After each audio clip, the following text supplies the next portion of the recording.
Sat Shri Akal ji सारे ਨੂੰ. Hello everyone. Thank you so much for coming to this debate. First of all, I welcome you all. As you may all know or may not, my name is Shavi Singh, representing BTV Broadcasting, and BTV Broadcasting and Punjabi Radio, Gurmani Radio is organizing this debate so that our viewers, including all the Ward 5 residents, should be clear of voting who, because Ward 5 is the one of the main ward, we can say, in the city of Calgary, and we have a lot of questions to ask to our candidates, to our councillors. So this is the time. This is the time to ask them. This is the time when they are coming to your door for door knocking, and when they are presenting you with their ideas, their vision. I think this is the time. So you should ask all the candidates what vision they have, for you, for your kids, for everything. So today we will try to ask them questions, ask them whether they have the vision for you all. So how excited are you, if I may ask you? Are you excited? आवाज नहीं आई. Thank you. So this debate will be conducted in English, and we will try to translate your comments or questions if you have. If you're asking in Punjabi or Hindi or Urdu or any other language, we'll try to translate that for our candidates. So first of all, to start this debate, let me welcome all the honorable candidates we have today. So we'll start from the sequence of the last names. So I will invite Raj Taliwal Saab first with some claps. Thank you, buddy. Thank you. Gurpreet Tillon, number 2, to sit on number 2. Tariq Khan Saab on number 3.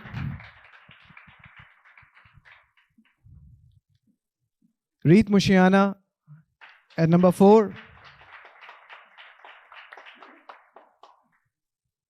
Jigar Patel Saab on number 5. Harry Purba Saab. ਤਾੜੀਆਂ ਤਾਂ ਜ਼ੋਰ ਦੀ ਮਾਰ ਦਿਓ. ਤਾੜੀਆਂ ਨਹੀਂ ਅੰਗਰੇਜ਼ੀ ਚ ਮਾਰਨੀ ਆਪਾਂ, ਤਾੜੀਆਂ ਪੰਜਾਬੀ ਚ. I think Aryan Sadat Saab is missing right now, so he may join us later, but we have to start the debate on time. So we will be starting our round soon. So everyone will be given the amount of time. So there are certain rules and regulations to conduct this debate. So I'll request Bobby Paji to give them mics.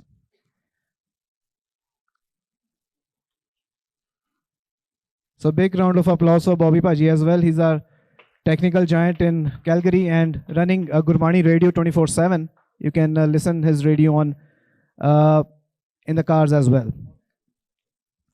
So mic ho gaye ji on sareyan de.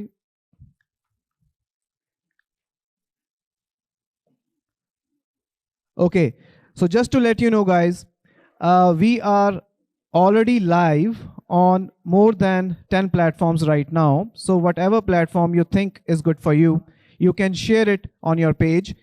We are live on IPTV right now. We are live on BTV Broadcasting's Apple, Android apps, radio app. We are live on Facebook. We are live on YouTube, website, and many other streams. So feel free to share that on any of your page as well.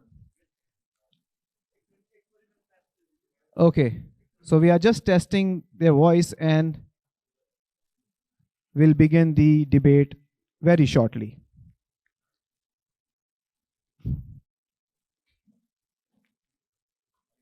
I will just ask one question to everyone, starting from Harry Paji. Paji, are you comfortable? Comfortable? Jigar bhai, you comfortable? Yeah, all right. Riji, comfortable? Very nice. Tariq Khan Saab? And test भी नाल नाल हो रहा. Gurpreet Tillon साहब,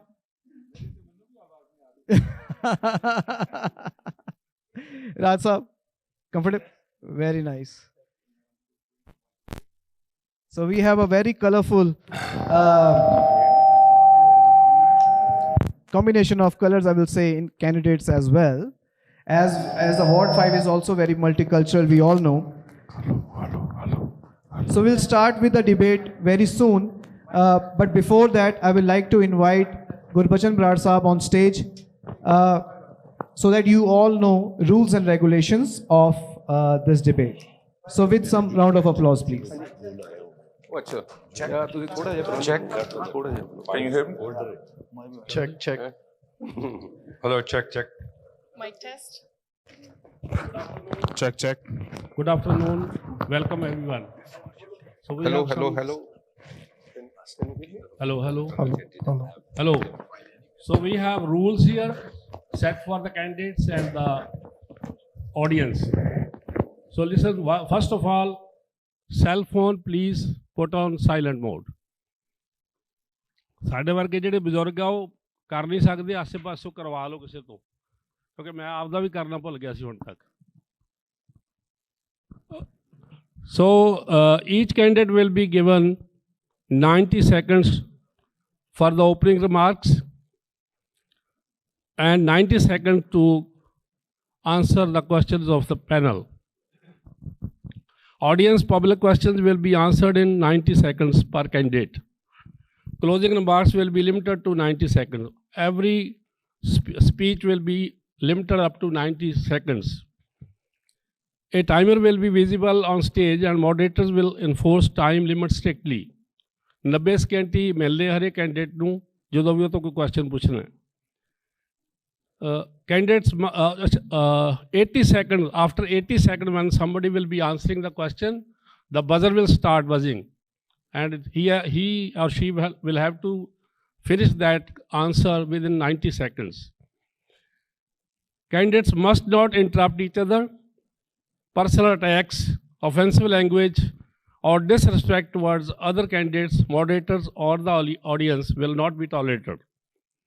The moderator has the authority to cut off microphones if rules are violated. All panel questions are prepared by the organizers based on the real facts, practical circumstances, and the public issues as identified by the residents of Ward 5. All candidates will have equal opportunity to respond to the same question.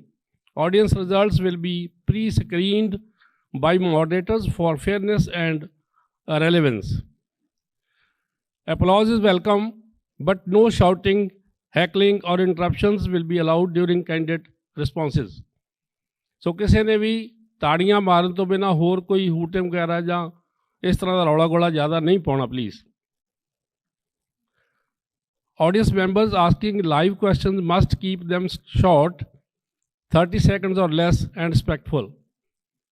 ਅਸੀਂ ਇਹ ਪਰਚੀਆਂ ਤੁਹਾਨੂੰ ਦੇਵਾਂਗੇ, ਜਿਨ੍ਹਾਂ ਨੇ ਕੋਈ question ਕਰਨੇ ਆ ਉਹ ਲਿਖ ਕੇ ਦੇਣਗੇ ਸਾਨੂੰ, ਉਹ ਕੁਐਸਚਨ ਪੈਨਲ ਵਾਲੇ ਜਾਣਗੇ, ਪੈਨਲ ਉਹਨਾਂ ਦੇ ਵਿੱਚੋਂ ਸਕਰੀਨ ਕਰੂਗਾ ਵੀ ਜਿਹੜੇ ਕੁਐਸਚਨ ਉਹਨਾਂ ਨੇ ਨਹੀਂ ਪੁੱਛੇ ਉਸ ਤੋਂ ਇਲਾਵਾ ਕੋਈ ਕੁਐਸਚਨ ਹੋਣਗੇ, those will be asked to the candidates. As a full disclosure to the candidates, audience and supporters, as the organizers of this debate, we confirm that this debate is being broadcast, telecast live, unedited and without cuts as it is happening in the hall. Moderators will have final authority on timekeeping, fairness and conduct. Any candidate or audience member who repeatedly violates the rules may be asked to leave the stage or venue. So these are the rules we have to follow. So let us start with the opening remarks or the introduction. So I will request first of all Mr. Raj Thaliwal within 90 seconds to give his introduction, please. Yeah, no, thank you. First of all, I would like to start by acknowledging that we are gathered here on the Treaty 7 lands, traditional lands of Treaty 7 people, Métis Nation Region 3. And I, as an immigrant, is always thankful to the First Nations for sharing this land with me. My name is Raj Thaliwal, and I also want to thank the organizers today for putting this debate Thank you to all the candidates who have shown up today for this debate. I'm Rai Taliwal. I was elected in 2021. The reason I started in 2021 was because I felt we were getting ignored at the City Hall. For the last 4 years, they haven't been able to ignore us. You know why? Simple reason. Because of the strong voice I have been there, fighting each day, every second of my day for Ward 5, making sure we get what we deserve. Enough of us driving their taxis, working at their fast foods. This is our time. This is now, and this is what we have done in the last 4 years. We have delivered Northeast Athletic Complex. We have made sure that we have created jobs through bringing Costco here. We have made sure Country Hills is moving along. We have made sure that we have a Skyview Library for our kids, Cornerstone Regional Park, more bus transit. All possible because I was able to fight for Northeast, fight for Ward 5. Growing up in these communities, firsthand, I knew our problems. I want to continue fighting for our kids, our families. You know why? Because they deserve more, and I will be their strong voice for you. Thank you. Now the second one, Mr. Gurpreet Dhillon. Good morning, everyone. Good afternoon. My name is Gurpreet Dhillon, and I'm running to be your counselor in Ward 5. I'm not just familiar with Ward 5, I'm rooted in it. I came to Canada at the age of 16 after a tragic loss of my parents. I came with grief, uncertainty, but I also came with the values that my father lived by every day: honesty, humility, and service. With that chaos that followed, it was this very community that held me up. That experience didn't just shape me, it gave me purpose. I've served as a community peace officer, correctional officer, and caseworker. I've walked these streets, listened at doorsteps, and listened to Ward 5 people. I look at Ward 5 through every lens, navigating as a kid through grief, and as a peace officer, serving Calgarians, listening to thousands of them every day, and now as a father, raising my very own family in this very neighborhood. Ward 5 gave me... Thank you. So, Mr. Tariq Khan. Very good afternoon, ladies and gentlemen, and thank you, BTV and Gurbani Radio, for giving us the opportunity. My name is Tariq Khan, and I'm running to be your counselor in Ward 5. I've been living in this ward over 28 years, and I've seen each and every day that, especially last 4 years, the services are completely declining. We are living in a vulnerable situation. If you go to see our infrastructure, our road infrastructures, our safety, our kids are not safe anymore. People are living in a vulnerable situation by thinking about that when their kids go to school, whether they come back safe or not. You can see that the Buzurg, they're sitting around the parks. Nobody is taking care of them. We have lack of facilities, starting from recreational centers. There is only Genesis Center which cannot, it's overcrowded. And $500 million spending on the arena with this council, not acceptable. I would say that would have been come to the Ward 5 in different areas of Calgary. But I would do that as your upcoming councillor. I will bring all that fair funding up here. We will stop tax hikes, and especially whatever we are challenges facing together, we will work together to overcome that. Thank you. Thank you. So the next, Reet Moshiana. Sat Sri Akal, Namaste, and Assalamu Alaikum. Good afternoon, everyone. Thank you to BTV and Gurbani 102.7 for organizing this debate. My name is Reet Moshiana. I was raised in Martindale, Castle Ridge, and Falcon Ridge, and I went to Crossing Park School. Ward 5 is my home. This is where my roots are. I founded the In Memory of Ronak Foundation after the loss of my daughter to support families who were going through the hardest times of their lives. That experience taught me 3 things: compassion, resilience, and the importance of action. That's what true leadership is.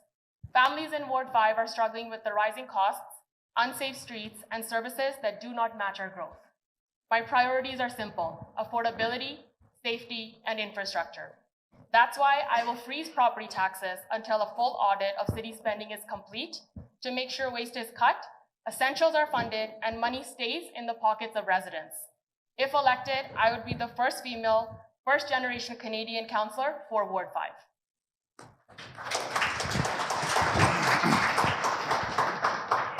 Thank you. So we have next Jigar Patel. Hello, namaste, Sasrikal, everyone. Thank you to BTV and all the viewers and who came here. So my name is Jigar Patel, and I provide safety and security devices to all over Alberta here. And so we have seen not much happening in our Ward 5 as compared to the other wards, because I go all over the city every day, and we need more fair share for Ward 5, and we need to improve our streets like Métis and 60th Street and 36th Street.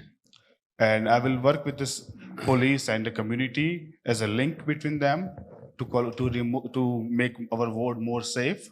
Because safety is our priority first. Once we are safe, then everything can grow easily. And that's all for me. Thank you. Thank you. So we have now Harry Purba. Good morning, Sat Sri Akal, everyone. Salam. My name is Engineer Harry Singh Purba. My wife, she is a teacher. My sons, one is a doctor and one is an engineer. And I worked in the Punjab State Electricity Board for many years before coming to Canada as an S2 and senior exon. And when I came here, so I only had like 14 years of job, and I came here for a good system. And in the beginning, the system was very good. I was enjoying it, but for the past few years, the system is not good. The governing system, Canadian system, we are very unsafe now. There is no cleanliness here. I feel that we are getting ignored by the city, and our ward is not safe anymore. We have a lot of property taxes, and we have an insurance problem also, and our youth is frustrated, and there are so many bad things happening in our ward. Our community is getting down now, reputation is getting down now, and so that's why I came here for a good system, but when I'm seeing that the system is not good anymore, so I decided to run for the council elections. So my target is, my mission is to safeguard the Ward 5, to engage our youth so that they can become good citizens. Thank you. So Arya Sadat confirmed with us, but I don't know, he's missing now. Okay. So एक गल होर दसा तुहानू कि जिहड़े washroom हैगे आ, just go outside and left for men and right on for the women, and we have exit over here, emergency exit on the left side. So now let's go to the panel. First of all, we have with us our panelist, Dr. Seva Singh Premi. Dr. Seva Singh Premi is the president of the Indo-Canadian Community Association and has been serving Calgary communities for over 27 years. A former officer with the Indian Navy and Merchant Navy, he has dedicated himself to the voluntary social service and notary work since 1998. He has authorized 2 books and received multiple awards and an honorary doctorate for his contributions. So let us have a lot of applause. Our second panelist is a renowned lawyer, Taranjeet Singh Aujla. So Mr. Aujla is a senior partner of Reliance Legal Group LLP with over 17 years of legal practice in Calgary. He specialized in immigration law. He successfully represented clients at the Immigration Appeal Division and federal courts, and also advises on real estate matters. Fluent in English, Punjabi, Hindi, and Urdu, he is dedicated to serving diverse communities. So let us have a big applause for our panelists. So now I request the panelists over to you, please. Please start. Thank you. Thank you very much. Good afternoon, everyone. Today's debate questionnaire has been prepared by the organizers to facilitate each one of you to know the right candidate for the election of councillor of Ward 5 in the upcoming term. As per my social service activities, I can say that councillor services are more or less the same, except dealing with complex problems and requirements connected directly to the constituents of that particular area. Service before self should be the motto to serve others. I believe that it will not be easy to select a suitable candidate unless they demonstrate their capability, dedication, commitment, passion, and consistency towards society by these questions. I would also like to thank BTV Broadcasting and Gurbani Radio for giving me the opportunity to be a part of this panel. Thank you.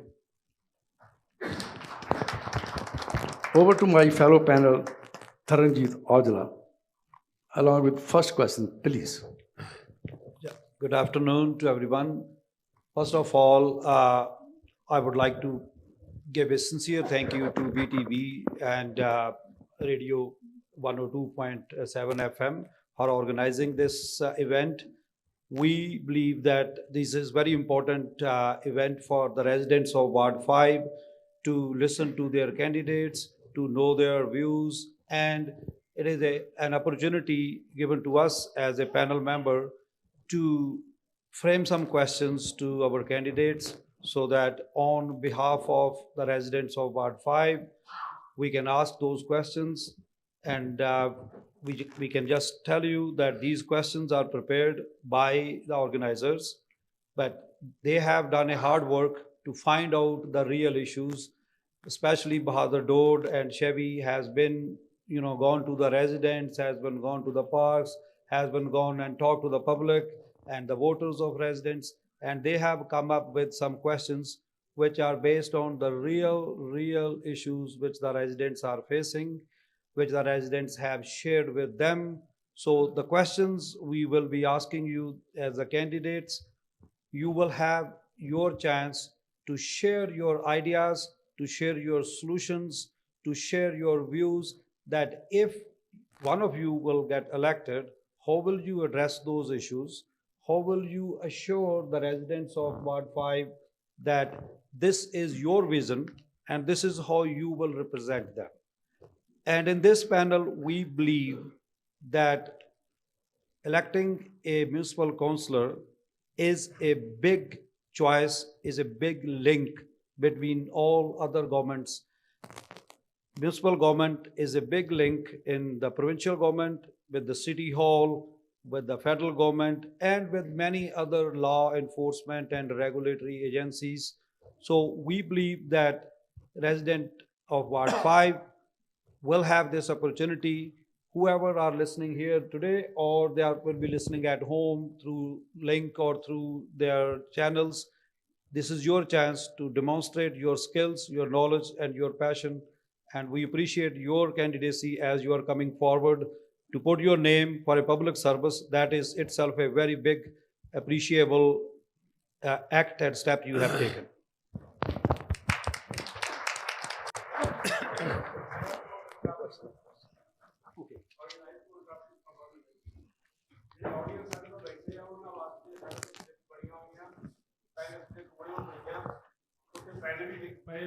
ਜਿਹਨੇ ਆਉਣਾ ਲਿਖਣਾ ਹੈ, ਕੋਈ ਸਵਾਲ ਆਪਣਾ ਕਰਨਾ ਹੈ, ਉਹ ਉੱਥੇ ਆ ਕੇ ਲਿਖ ਕੇ ਉੱਥੇ ਜਿਹੜਾ ਸਾਡਾ ਬਾਕਸ ਰੱਖਿਆ ਉਹ ਪਾ ਦਿੱਤੀ।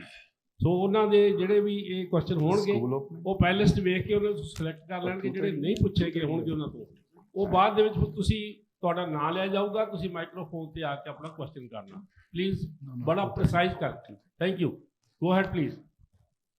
So we will be asking the questions. So we are told that we will start with the first candidate and then every candidate will have the chance to answer.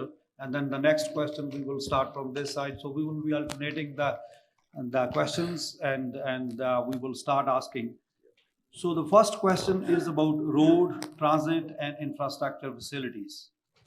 And residents of Ward 5 have said and have told the panel and to the organizers that Country Hills Boulevard, Airport Trail, 36th Street and 128th Avenue, these roads are poorly maintained and there are some safety issues, there are some traffic jam issues, and there are some other issues. And this is happening right now.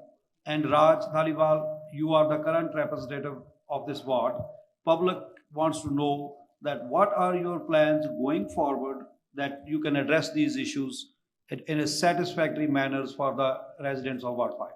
No, thank you for the question, and it's a very valid question. We have 17,000 kilometers of roadways in our city. That's going to Toronto 4 times and coming back.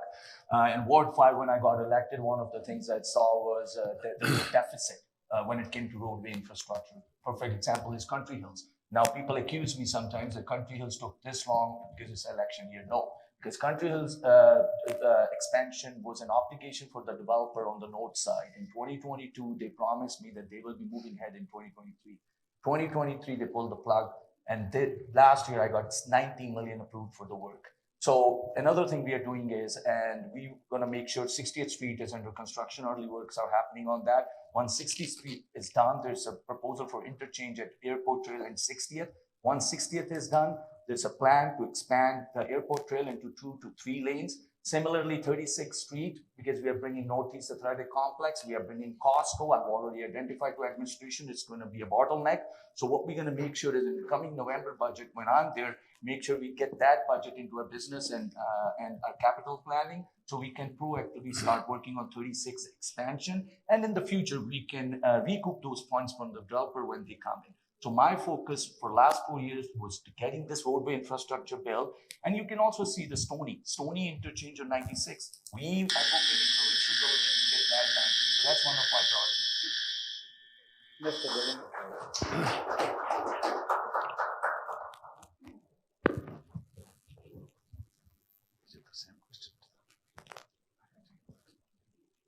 So, Gurpreet Dillon, please. Let's be honest here. Ward 5 has been underlooked and has been underserved for many years. Our roads are not what it looks like for the rest of the Calgary. Our roads are poorly maintained and infrastructure is very far behind compared to the rest of the city. We need proper infrastructure audits. And those audits are going to be done in those communities that have been here for a very long time. And when it comes to the new 5 communities that are constantly drastically growing within Ward 5, we need foundation first. We need to talk to the municipal government and provincial governments to have the infrastructure laid down before we approve any new developments. We need the roads maintained. We need better transit. Our buses are overcrowded. What I want to do, I want to expand my routes for in and out of Ward 5. We need better safety on these transits. Our bus drivers are getting pepper sprayed. Our bus drivers are getting beat up. Why is that happening? Because the city is not providing the right funding and budget allocation is very poor. So to maintain those roads, we need to bring the money to Ward 5 and help our Ward 5 residents to get the infrastructure, to get those proper roads that they deserve. Thank you. Tariq Khanji. Thank you for the question. Actually, all of us, we are working together for the Ward 5. But it's a bureaucratic system in place in the city hall. You guys know that how it works. Even as Raj said that he has done this, so many things that he allocated budget, bringing Costco, bringing other things. My question is to Raj that all 4 years, hundreds of thousands of our cars have been broken on Country Hills. Those potholes could have been covered while they were working on the other sides. So as Dylan said that, basically, we are lacking with so many things. This northeast area is completely being neglected. I was just traveling north of Métis Trail. Actually, I was just coming and I see everybody saw that when we are putting our signboard, the grass, the cleanness, the spray, the pounds, like cleanness, city commute from Cornerstone to Redstone, Skyview, coming on 68th Street, sometimes it takes 2 hours. So there are always alternate routes. We need more proper infrastructure and we need to raise our voice in City Council to give more budget, more policing for the safer. Our drivers are not safe. They're white collars. Most of us, they live in Northeast Ward 5 and driving across. On the west side and the southwest side, drivers are safe. But the northeast side, they are being pepper sprayed and they are being... Okay, I'll go further.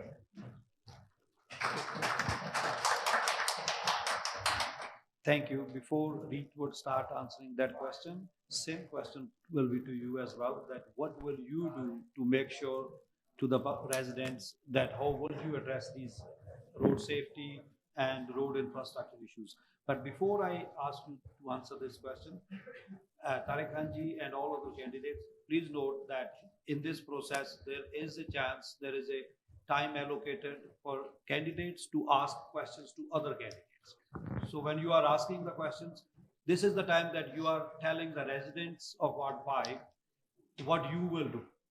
Okay. And there will be a time when you can ask a question to another candidate. So, Reed, your answer, please. Families in Ward 5 are tired of patchwork repairs. On Country Hills, we saw that the same spots were being fixed again and again instead of being done properly the first time. That wastes taxpayers' money. We've also seen projects being dragged out for years with signs going up promising work, but timelines are 2028 and beyond. For example, the sign on 60th saying construction has started.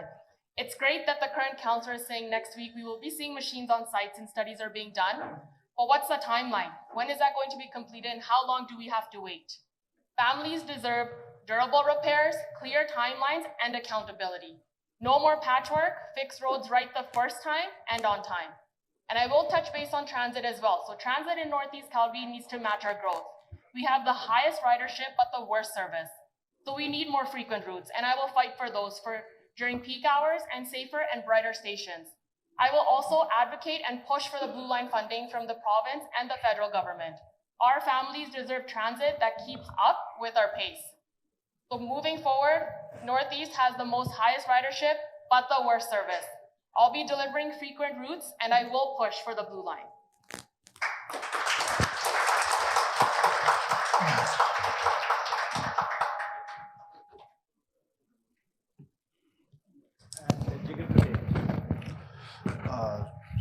So first of all, we know that so much traffic coming along the Métis and 60th Street, right? So my first work will be to fix that traffic lines first of all, and then bring safety to our community first, and then we'll work on more frequent buses in our area and to rearrange the bus stops. In certain areas, it's too far for some people to reach that location. And I promise you, I won't wait for a developer to and let my ward member hit the potholes on the same spot every day. So that will be me on that. Thank you. And Hari Korbaji. So what I feel that the roads on the northeast side, those are not good. Take the example of airport trail. You take Stony, you exit Stony on the airport trail, you can see, oh, it's northeast, right? That's the situation there. And on the airport trail, there is no, there are no lanes, only single lane. So we have to wait for a lot of time there. And sometimes the traffic light changes all the time and the people are stuck there. So, and plus if you go to the 36th Street, that is also very congested, and especially in the morning. And the road situation is so bad there. And I feel that if I got elected with the help of people and with the communication with the people, with my public, so I will be constantly doing the follow-up with the city, and I will be with the thorough planning. So I will be widening the roads, and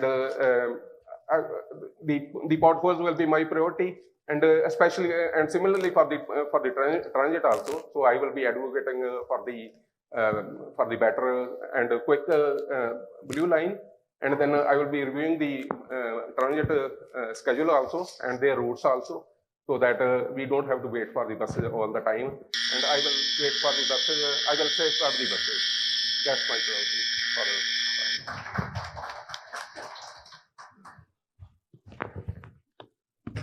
Thank you. My question is to Gurpreet Dhillon first. We have seen there are a number of signboards on the roads, and that also is a hazard to the traffic and other things. Now, Ward 5 residents and small businesses complain about unsafe and unapproved signboards that are not regulated by the city. How would you assure the residents of Ward 5 that this issue will be resolved going forward if at all you are elected as a councillor? So first off, temporary signs bylaw, it actually exists. There are restrictions when it comes to placing signs. Currently, I believe all councillors have placed signs on private properties. So it's not actually it's also in compliance with the temporary signs bylaw and by Elections Canada or Elections Calgary guidelines. What happens with the signage right now, the bylaw services is actually not dealing with the signs anymore. It's Calgary Parking Authority that deals with it. And we need to bring it back to the bylaw services, the community peace officers. Because the reason being, there's only one person in the city that's actually picking up all the signs off the roads. And when it comes to 311 calls, number one call or the number one log complaint is actually temporary signs. So we need to have more enforcement, more connection with the public. And also, I think we lag in Northeast. There's only 3% of population who actually uses the online or any other resources like 311, 211. So that's where I want to bring more awareness, fill up the communication gaps and the tech gaps. A lot of people actually are not aware of how to report these complaints. So down the road, we're going to have better communication and better connection with the bylaw services and the public. Thank you. Thank you. Tariq Khan, please. Well, honestly, I do not want to repeat what he said that about signage. It's awful. It's awful when I go to the door knocking, and even those first mainstream people, I would say white people, most of them, they complain that I'm not going to vote for the guy who has that big signs. I would go to the city hall and I will request and introduce the law that there shouldn't be any sign more than 4x4, as city of Airdrie has. So 4x8 sign should be eliminated. And if any signage, more people, I will recruit more people who will take care of the signage. And they allow them, and if somebody do their business advertisement, and city should make money for that, so that can spend back to the communities. But this is they are pretending to be sometime that 1 week this sign will be here for this event, and then another extending, and then tags, and this is the whole mafia. We need to finish that. You see that those builders and developers, those big signs that distract, even that is hurting our safety, our kids' safety. So I would go and pass the bylaw and eliminate these signboards. Shouldn't be there. Only the authorized companies should be there, and there should be a fee for that for the city of Calgary. Thank you. Read Mushana. Illegal signs make our streets messy and unwelcoming. The solution is stricter enforcement and higher fines for the repeat offenders. I know. I'm looking The at city it too, also right? needs to be more.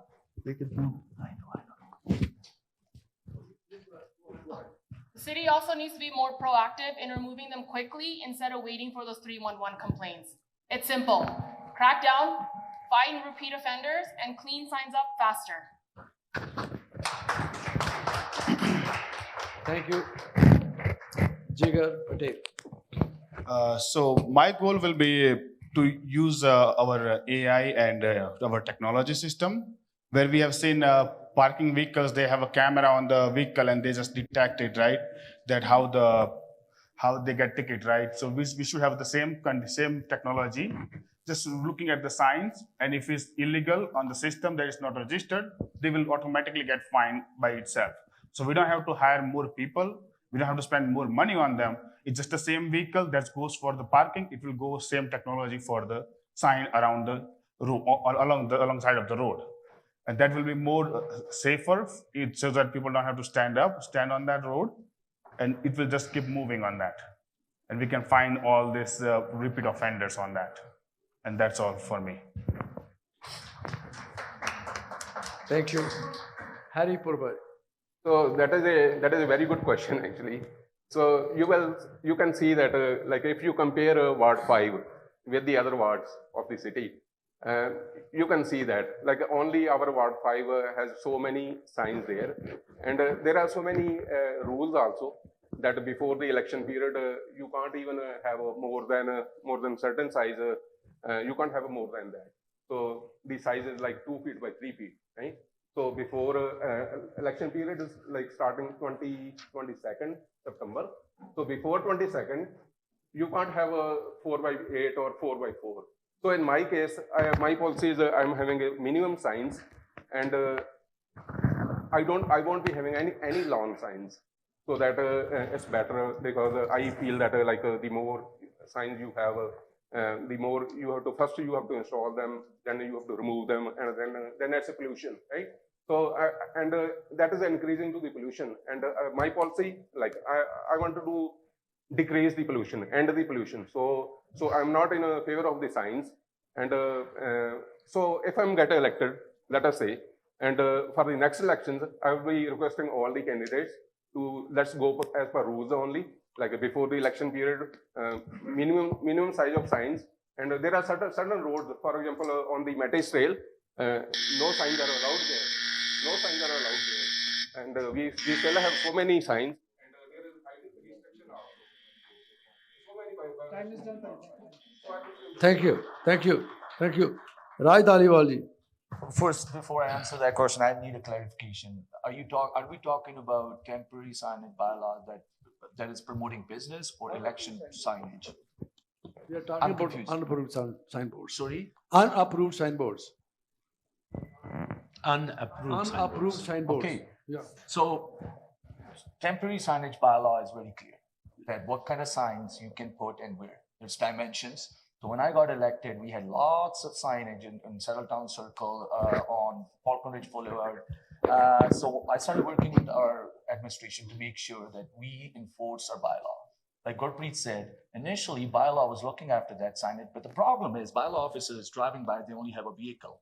One vehicle, how many signs they're gonna pull out? So we made the change in the bylaw.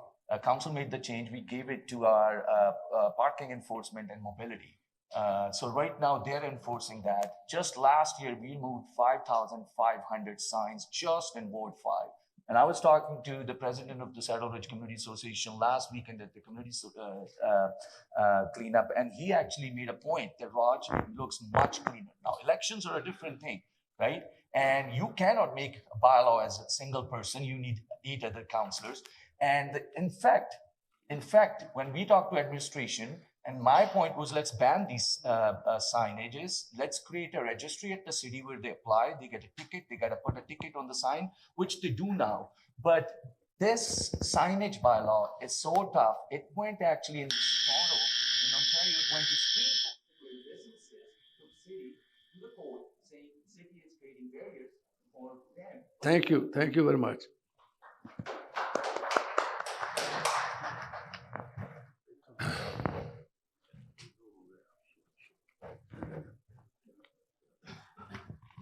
So the next question is to Tariq Khanji, and all candidates will answer this question. You all will agree that the last train station built in Ward 5 was in 2012, and now it's 2025.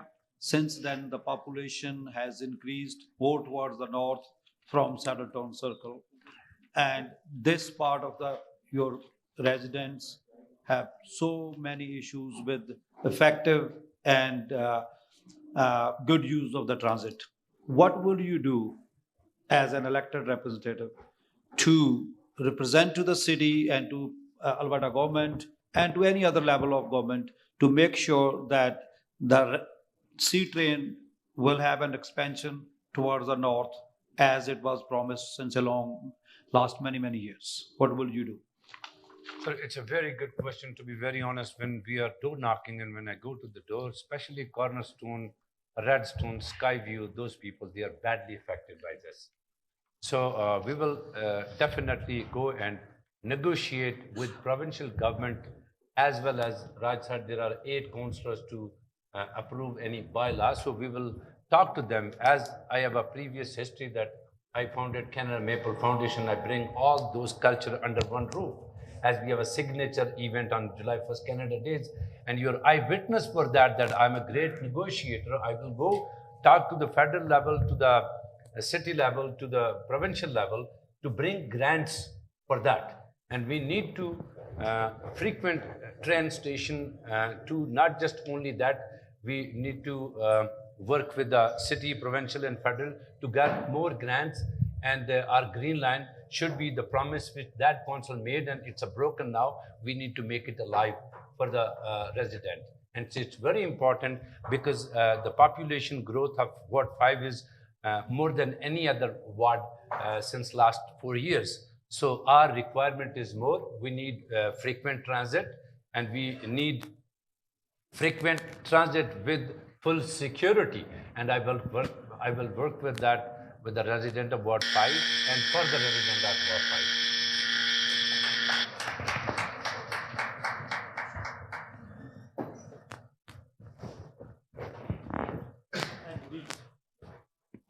So, as I mentioned previously, transit in Northeast Calgary needs to match our growth. As a councillor, it's my job to push for the blue line extension from the province and the federal government. Our families deserve transit that keeps up with our growth, not the convenience of the city. I will also be fighting for more frequent routes from all the way from Saddletown, all the way to Redstone during peak hours so they accommodate families and students and working class, again, not the city's convenience. It's very simple. Our ridership is the highest, but we do receive the worst service.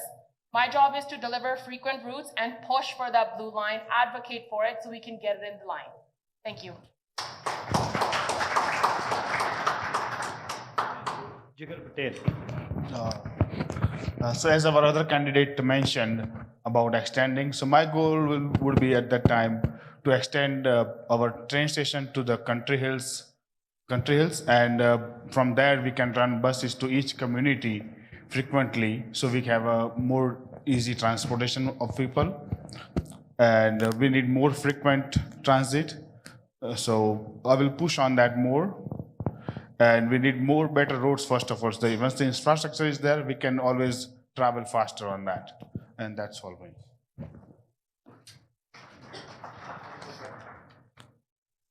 So, my plan is if I'm getting elected, then I would be stressing on the planning side, and so that for the blue line, we don't just have to wait for so when will be the train station at Saddletown or Savannah.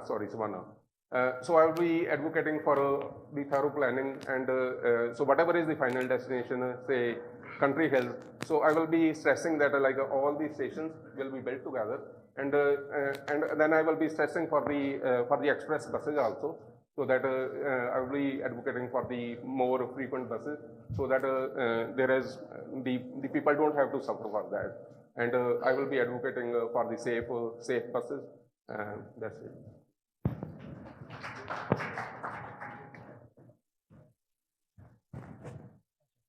Yes. Raj Taliwal ji on this. Yeah, no, thank you so much. When I got elected, I was actually member of the Route Ahead Committee, and one thing I made sure that Blue Line extension is one of our priorities. So right after North Central BRT expansion, Blue Line is number 2, and Blue Line is from Saddletown all the way to Stonegate. I had preliminary discussions, sit down with our premier, and I asked her to give us funding for at least 2 stations. I'm glad they gave us funding at least for one.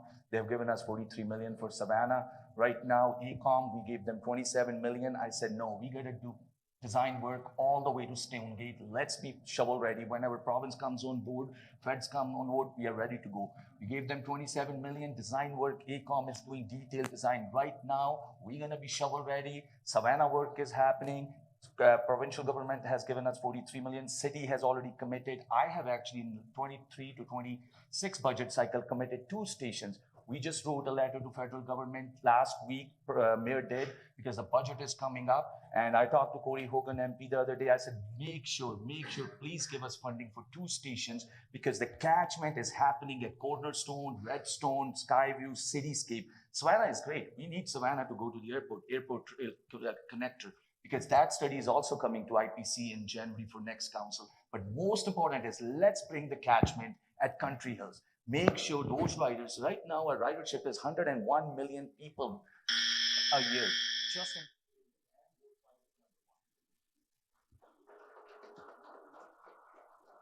Gurpreet Dhillon ji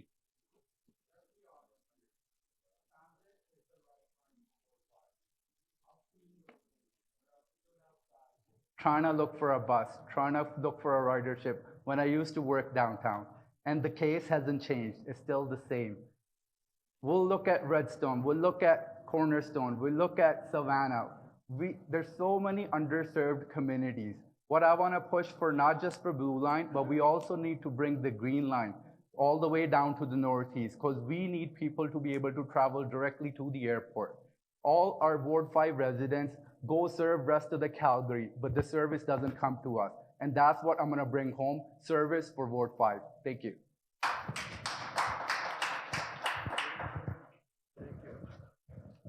My next question will be to Reed Mushiano. We'll talk about the parks now. Ward 5, being a bigger ward, has many parks. It has been found that some are complete and some are still under development. Residents say that there is a lack of basic facilities as well. You know that many seniors in the community spend their time in these parks and they face issues. They have been raising this issue on all levels, but only least work has been done so far. This is the finding from them. Will you commit that in your term, if you get elected, you will build public washrooms and gazebos in major parks? That's a great question and one of the highest questions asked at the doors. So families in Ward 5 do deserve safe, welcoming parks. Right now, grass is left overgrown, seating is limited, and washrooms are temporary or they're missing altogether. We do need permanent washrooms, we do need more benches, and we do need gazebos both, so families can gather in these spaces safely. Parks should be a source of pride for Ward 5, not neglect. My method is simple: permanent washrooms, safe grass, and real seating. Parks that families in Ward 5 can be proud of. Thank you. Jagar Patel, please. So as our other candidate mentioned about washrooms and all that, we need more washrooms from the Ward 5 from the Falcon Ridge to up here, and we will work with the city to get more fund for that part. And in the meantime, we can have a temporary washrooms in between, and my push will be for that. Thank you. Harry Purba, please. So my plans for the parks are that I would like to have more shelters, so that in case of any hail damage, we don't have to suffer any fatal accident that would happen in the absence of shelters.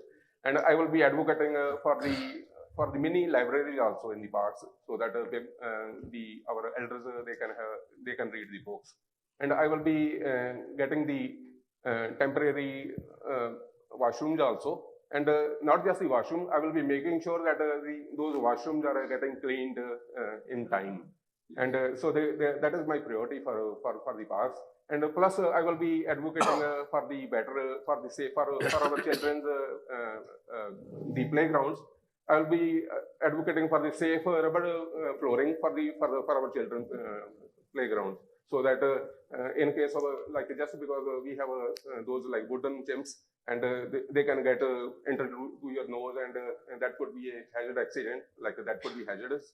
So I will be advocating for the rubber flooring for the parks. Thank you. Raj Dhaliwal. Thank you. Yeah, we could do this, we could do that. My results speak for themselves. When I got elected, and I wish those seniors were Terra Lake seniors. For years and years, they were promised a gazebo, a simple gazebo. I got it delivered. Not just that, in 4 years, we have delivered 8. There's 2 going in Redstone late this year, early next year. Last year, I brought Papa amendment at the budget. It's called Parks and Playground Amenities. Under that $2.5 million investment, Next week or the week after, we are opening a new inclusive playground on Redstone Drive and Red Amber's Gate. These are the results you can see. So my commitment is I want to make sure that we have actually installed 151 benches in the parks. They're not enough. The reason they're not enough because we didn't have a strong voice at City Council previously because City is still using the same planning methods for the parks. They're not considering that our population has grown. We have a multi-generational families where grandparents are bringing their kids, where families are coming. So 4 benches are not enough. So what I have done is now I work with the city and we are changing the planning process where I'm asking to engage the communities where they're going to build the parks to make sure we have proper amenities. Just last month, I brought a notice of motion, which is called looking for alternate method of community level amenities. Exactly for this reason. So next year we can build more gazebos. We can put more washrooms. And washrooms is a debatable one because some communities. Thank you. Thank you. Gurpreet Lobby. Let's be honest here. We have more gravel than actual grass in parks. And that's the reality of Ward 5. I've visited every park in Ward 5 and listened to every senior that's sitting here today. And that's the complaint. No gazebos, no washrooms. We have everything, but we have nothing. It's all in words, it's all on paper. Why don't we look into infrastructure first? The residents that they deserve, the service that belongs to Ward 5. We're approving all these developments. We're approving all these buildings. But what about service? Where is it? It's lacking. It's not there. My goal, my mission is not to just bring washrooms. I'm going to bring safety with it. There won't be any drug dealers or there won't be any homeless people shooting in there. We're going to work with corporate security, not just bring the washrooms and gazebos. We're going to bring safety with it. Thank you. Thank you. Tara Khan, please. As I have been not just door knocking, in the parks, their buzzards are always sitting there. Some of them might be even sitting here. I spoke to them, and first requirement is the bathrooms, the cleanliness, especially most of the parks are on the pounds, and our pounds never been cleaned since they have built. So more important that bathrooms are essential, and a permanent bathroom, I would say that with security and gazebos. Some people even they told me that, especially Devinder Turpaji is sitting here. If you see that on by the Tara Lake, Tara Brook Drive, and that's where the pound is, and they were saying that they put even the tent, and the city took it away. So more shelter need that for our seniors because air damage and that could be fatal. And bathrooms, of course, for our buzzards, and even that we need a frequent buses to allocate and get the budget for these baby boomers who have done so much for our community, and they can drop them off, and sometimes even their son or their daughter drop them off, and nobody's going to take them back because the Calgary transit is not that frequent and not that viable. So I would push for one at least community bus to bring them from home and drop them home in case of emergency. So this is what I would do that for Buzurg, especially in the parks and around. And as he said that grass, we need to more grass, more funding, and more. Thank you. Thank you very much. There's one more follow-up question regarding the washrooms only. Should every C-train station have proper washroom? Should have proper washroom? Because this is my experience. I had been to Europe very recently. And I have seen there are washrooms, even in the trains also. But at least we should have C-train station washrooms. What will you do to make this happen? Jigar Patel, please. So I think building a washroom and a C-train station will invite more homeless people to stay in there as a shelter. So we should be like talking to the businesses around the C-train station and give them a reward or something to let people use their washroom for that. And that will be my first goal. And in case we build a permanent washroom, we should have a locking system, or we should have a supervisor always checking on that so that nobody use that as a shelter on the station. But that will be me on that. Thank you. Thank you. Hari Purva, please. So that is a very good question. I will be advocating for the permanent washroom in the sea trains, so that in case of any emergency, we can use that. Just to maintain the cleanliness, I'll be advocating for the paid washrooms. Like you have to pay for that, and so that somebody can we can hire somebody and they can clean the washrooms. So for the safety, yes, you can have those cameras also. I don't think that there will be any problem for those homelessness for those washrooms. So definitely I will go with the washrooms and cleaner, better washrooms. Thank you. Thank you. Raj Dhaliwal. Yeah, no, thank you for that question. And this question has come to me for last many years. And we have worked with the administration transit team. They have done a study on this. And study is saying that financially putting washrooms in brownfield development is not financially viable. It's going to cost taxpayers lots of money. But what we are doing is we just spoke about Blue Line, that when we do the greenfield stations, Blue Line, Savannah, Country Hills, we are doing green line work, which is going to go to Shepherd. These stations should incorporate in their design washrooms. And we got to make sure that these washrooms are easily accessible, but also safe. And also operationally, they're not putting burden on our trash, because that's very important. And making sure that they do not become attraction for social disorder.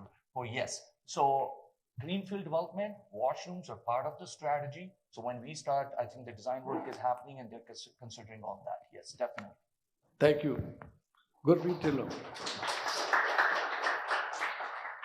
I think washroom is probably one of the biggest necessity on sea train stations, because transit being the lifeline of Ward 5 people, we travel on these trains every day.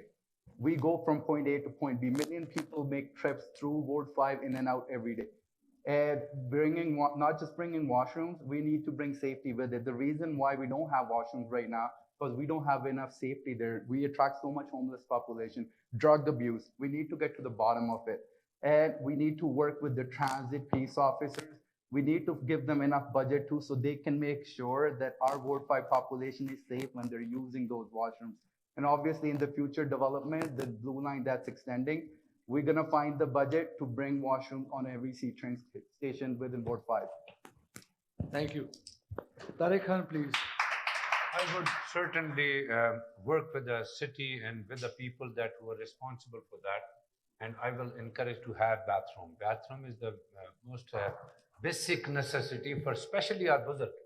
Especially our Buzurg, they work in downtown. They travel frequently on those. All young people, white collar, they have got their own vehicles, or they can walk fast. What about those 70 years old who is working in the downtown? They need bathrooms for sure, absolutely. I will encourage that way, and we will see that how much it costs. Money we can get even for the emergency, paid bathroom, paid cleaning, and we need to get more grants. That's where the governments are. If it's expensive, and we are paying highly tax, improper property valuation, we are paying more taxes. Why not? We need to build those bathrooms in every station, and upcoming future stations for our of course travelers. That's what I do. Thank you. Reed Bhushan. I think the answer is simple, yes. It shouldn't even be a question if we need them. They should be there. So yes, we need the washrooms, but we also need permanent security that follows, which is already needed at the LRT stations, at the transit. So let's use those resources, and instead of adding new ones, we'll simply use those resources, allocate them to monitor the washrooms as well. But it is a necessity and it should be there, no questions asked. Thank you very much. Over to my fellow members. Okay, next question is to Harry Purbaji and to all other candidates as well. Public safety has been an issue, and recently many incidents were reported where public of Ward resident 5 did not feel safe. And this panel and the residents believe that elected candidate could be a good link and a good solution provider and a assurance provider to the public that they will feel safe. What steps will you take with other levels of government to represent to the Ward 5 residents that your councillor will be working for them to raise their public safety issues? See, that's a very good question. So for the public safety, my plan is to engage the youth first of all. So I feel that the youth is our youth is frustrated, and because they don't have the jobs, so that's why they have become they got frustrated, and they have become problem for these are the problems. Public safety came out of that. So I will be advocating for the if there are any problem areas, I will be having more patrolling in that area for the police patrolling, and I will be advocating for the CCTV cameras also and drones also. But at the same time, my focus will be to engage the youth, so that instead of becoming unsafe for certain people becoming unsafe, so I'll be utilizing the power of youth to safeguard our ward. So that is my priority: youth engagement and police. But at the same time, I will be requesting, I will be advocating that the police is respectful to the public. So these are my plans. Thank you. Raj Taliban. Just for clarification, you just said how you expect us to work with other levels of government. I will rephrase my question, that how, as an elected representative, as a councillor, will you, because it's not only in your hands, it's in, I believe it's in 3 levels of governments. How will you represent as a councillor to tell the public, to tell the ward residents that this is what you will do going forward to make sure that the public feels safe? Because there has been some recent incidents where public safety has, been reported, and also the one allegation which Bahadur and Chevy noted, that public concern was that Calgary Police Services does not respond the way public expect them to respond. Yeah, no, that's a great question. Safety is very important to me as a father, as a husband, as a son. And coming from oil and gas, we always preached and lived safety above all else. Working with CPS, when we got elected, we gave them the record amount of budget that they asked for. Because we were coming out of COVID, we were seeing some of the issues that they had not previously seen. Downtown social disorder was a big problem. Some of the social disorder had shifted to the transit. So we gave them all those resources. But unfortunately, what is happening is we are not getting support from other levels of governments. Police funding, $16 per capita. It's been same for last 10 years by the provincial government. One police officer is serving 600 Calgarians. 600. Just imagine if 0.5% of them commit a crime. There's 3 people committing a crime, someone killing someone, speeding someone, breaking in, where the police officer is going to go. So what we need to do is we need to work with the province. Province just gave us 50 officers under CERT program, which is great. But we also need to work with the federal government to make changes into the bail program, because bail reform is a big issue when I talk to police officers. They're exhausted. I have a police officer who worked in District 5, and it took him 3 hours to write a report, and then within 48 hours, this person was out on the streets. What we have done as a council, we have written to the provincial government to allow us for community courts, because that court system is blocked. Gurpreet Dhillon. I think I can agree with Mr. Dhaliwal. There's 1 officer per 600 people, and I've been that guy. I've served Calgary as a correctional officer, I've served Calgary as a community peace officer, I've served Calgary as a case manager, and I've been boots on the ground. The issue is safety starts with trust, and trust comes with presence. And we don't see that presence right now. Ward 5 has always been underserved. There's less peace officers per person in Ward 5 compared to the other communities with lower density. We used to have a community policing model, and that gap has increased again. What I want to do, break these barriers and bring communities and policing together so that we have better reporting. A lot of people in Ward 5 actually don't know the channels and mediums how to report complaints, how to report these problems.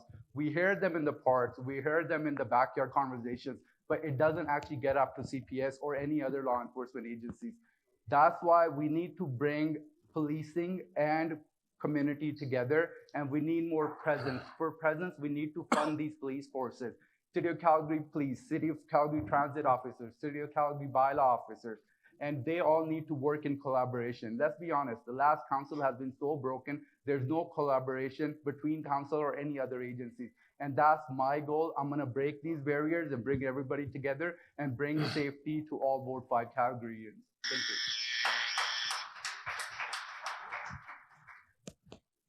Next, please. Safety is the most important issue. It's not just only related that one incident occurs. It is with your peace of mind. Our parents cannot sleep at night. Our youngest are there involved in drugs, gang, violence. These Northeast is sanctuary of those criminals. You know why? Because it was completely being neglected. We have the highest crime rate in the entire Calgary. And what I would say, what I would suggest, that people from public, business people, we need to sit all together. We need to we will encourage the businesses to hire the private security. We need to stop those criminals. We need to make those speed bumps where those gangs are driving like 40 speed limit, driving 120 kilometers like that. So our streets are not safe, and most of the people who are making a little bit money, they are just moving from Ward 5 to another ward just for the security and safety of their kids. So this is the most important thing that we need to talk to provincial government, we need to talk to the federal government, and we need to talk to the city and business people and the community associations and local non-profit organizations to educate each other, because this is the most important thing to save our kids. Because of unsafe atmosphere, there is a trauma, there is a bullying. Thank you. Time is up. Read Mushiana ji. Safety is not only in the books, it needs to be shown. So crime and theft is rising in Ward 5, and who's paying? Families and businesses. I will push for visible policing, brighter streets, and the prevention programs we need. And in that, I've already hosted a safety town hall last week with Calgary Police and the residents to address these issues. I will continue to fight for safer streets at City Hall so families feel secure in their homes, businesses, and their neighborhoods. And if we think that the police is not listening, they are. That's why a few weeks ago, some of the people that are present here attended the town hall that police headquarters hosted regarding extortion. So they're listening, they're bringing us solutions, and they want to engage us so we can provide feedback. So again, more visible policing, brighter streets, and prevention. And I've already started that with One Step Safety Town Hall that I hosted last week with the Calgary Police. Thank you.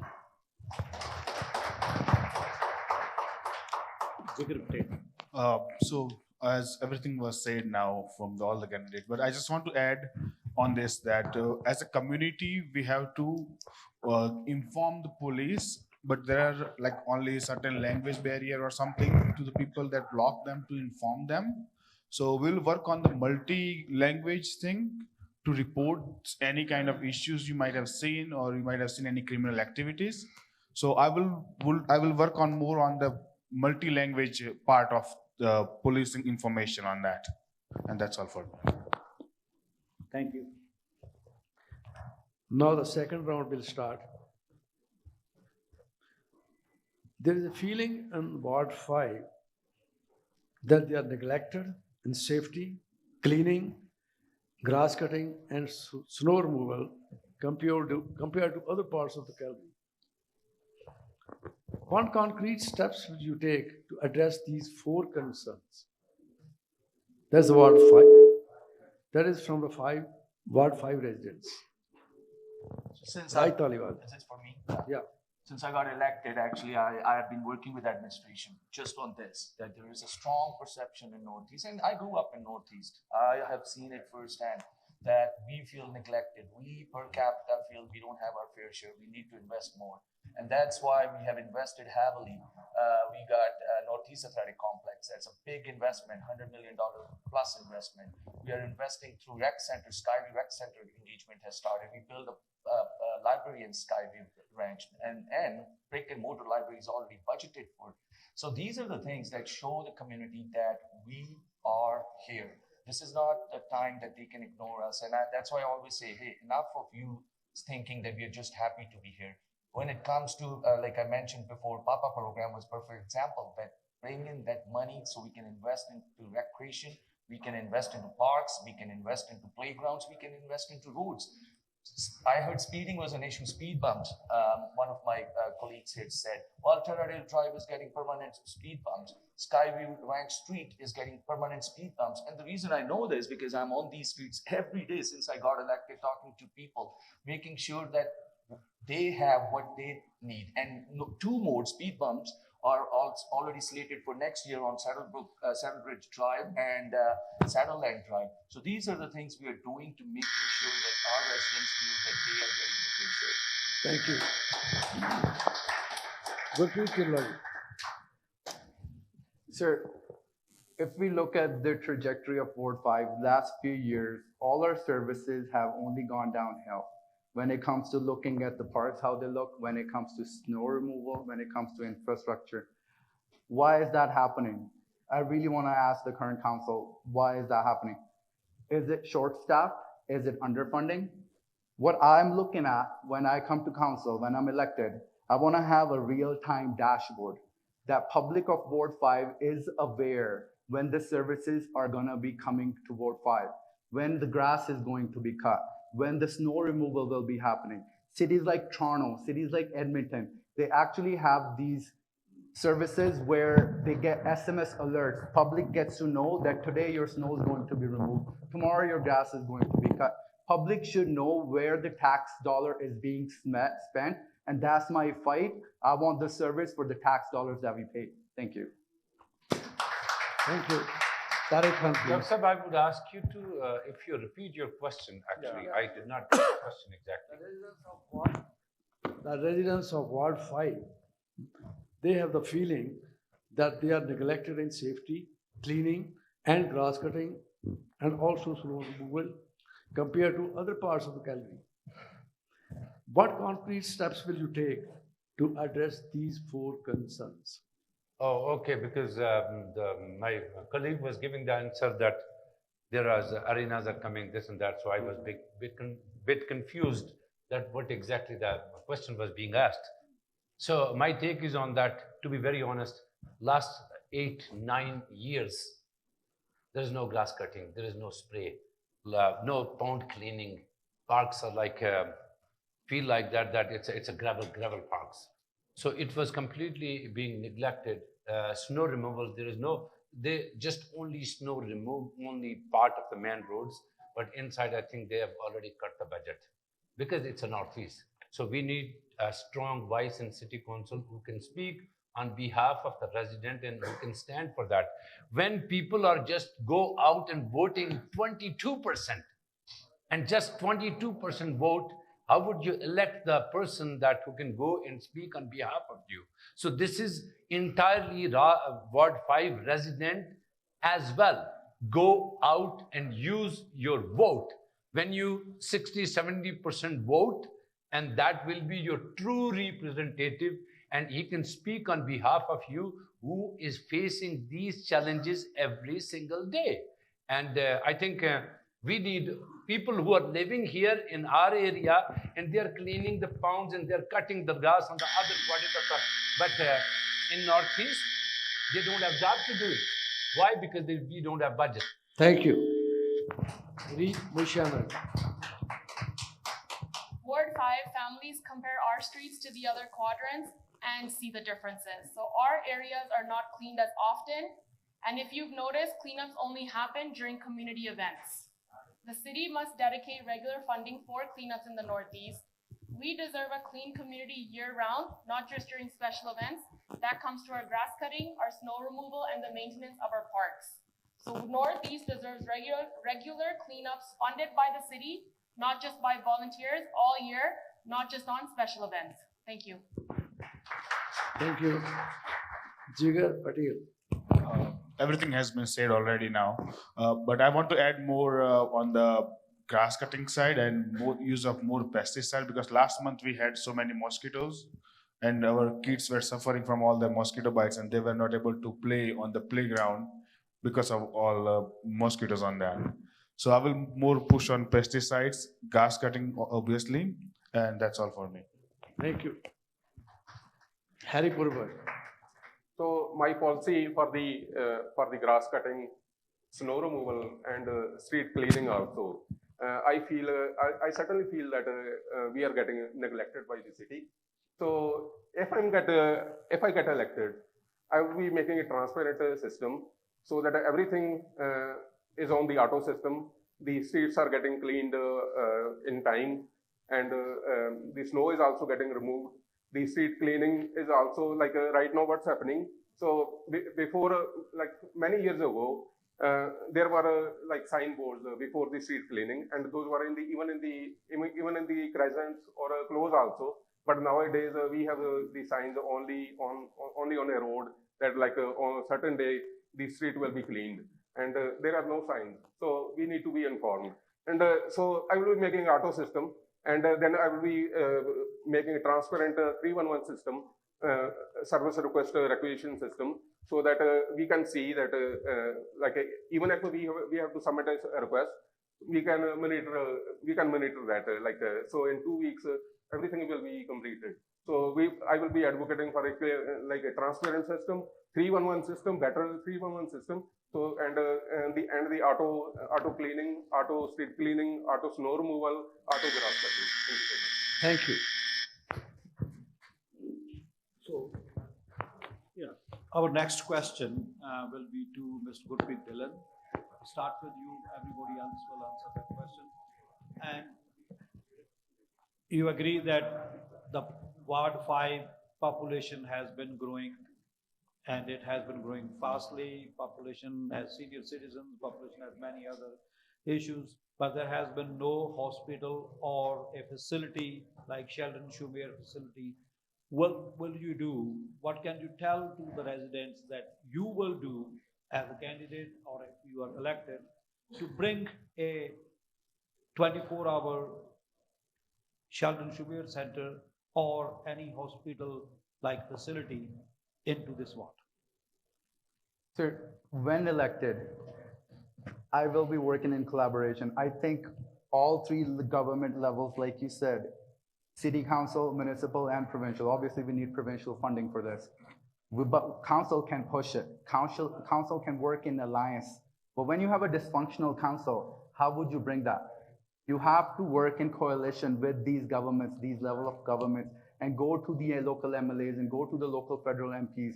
And I think that's where my skill set comes in, because I've worked with almost every Calgarian, and not just Calgarian, with every department of the city of Calgary. And I will be probably advocating for not just schools, our hospital, better systems, and everything that Ward 5 deserves. Thank you. Thank you. Tarek Khanji. Again, sir, I will work with the provincial and federal government. As you have seen me, I've been involved in this political arena for the last 27 years. All of them, they are representing in the parliament. They are our juniors, very good friends. Certainly, we will talk to the provincial government and federal government to jump into it, and plus city land should be available for the private sector as well. We can collaborate with the private sector as well to bring some facilities up here, because what I have seen that 8 years ago we were in this kind of debate, and now after 8 years it's the same thing. We keep repeating that, and everything's in books.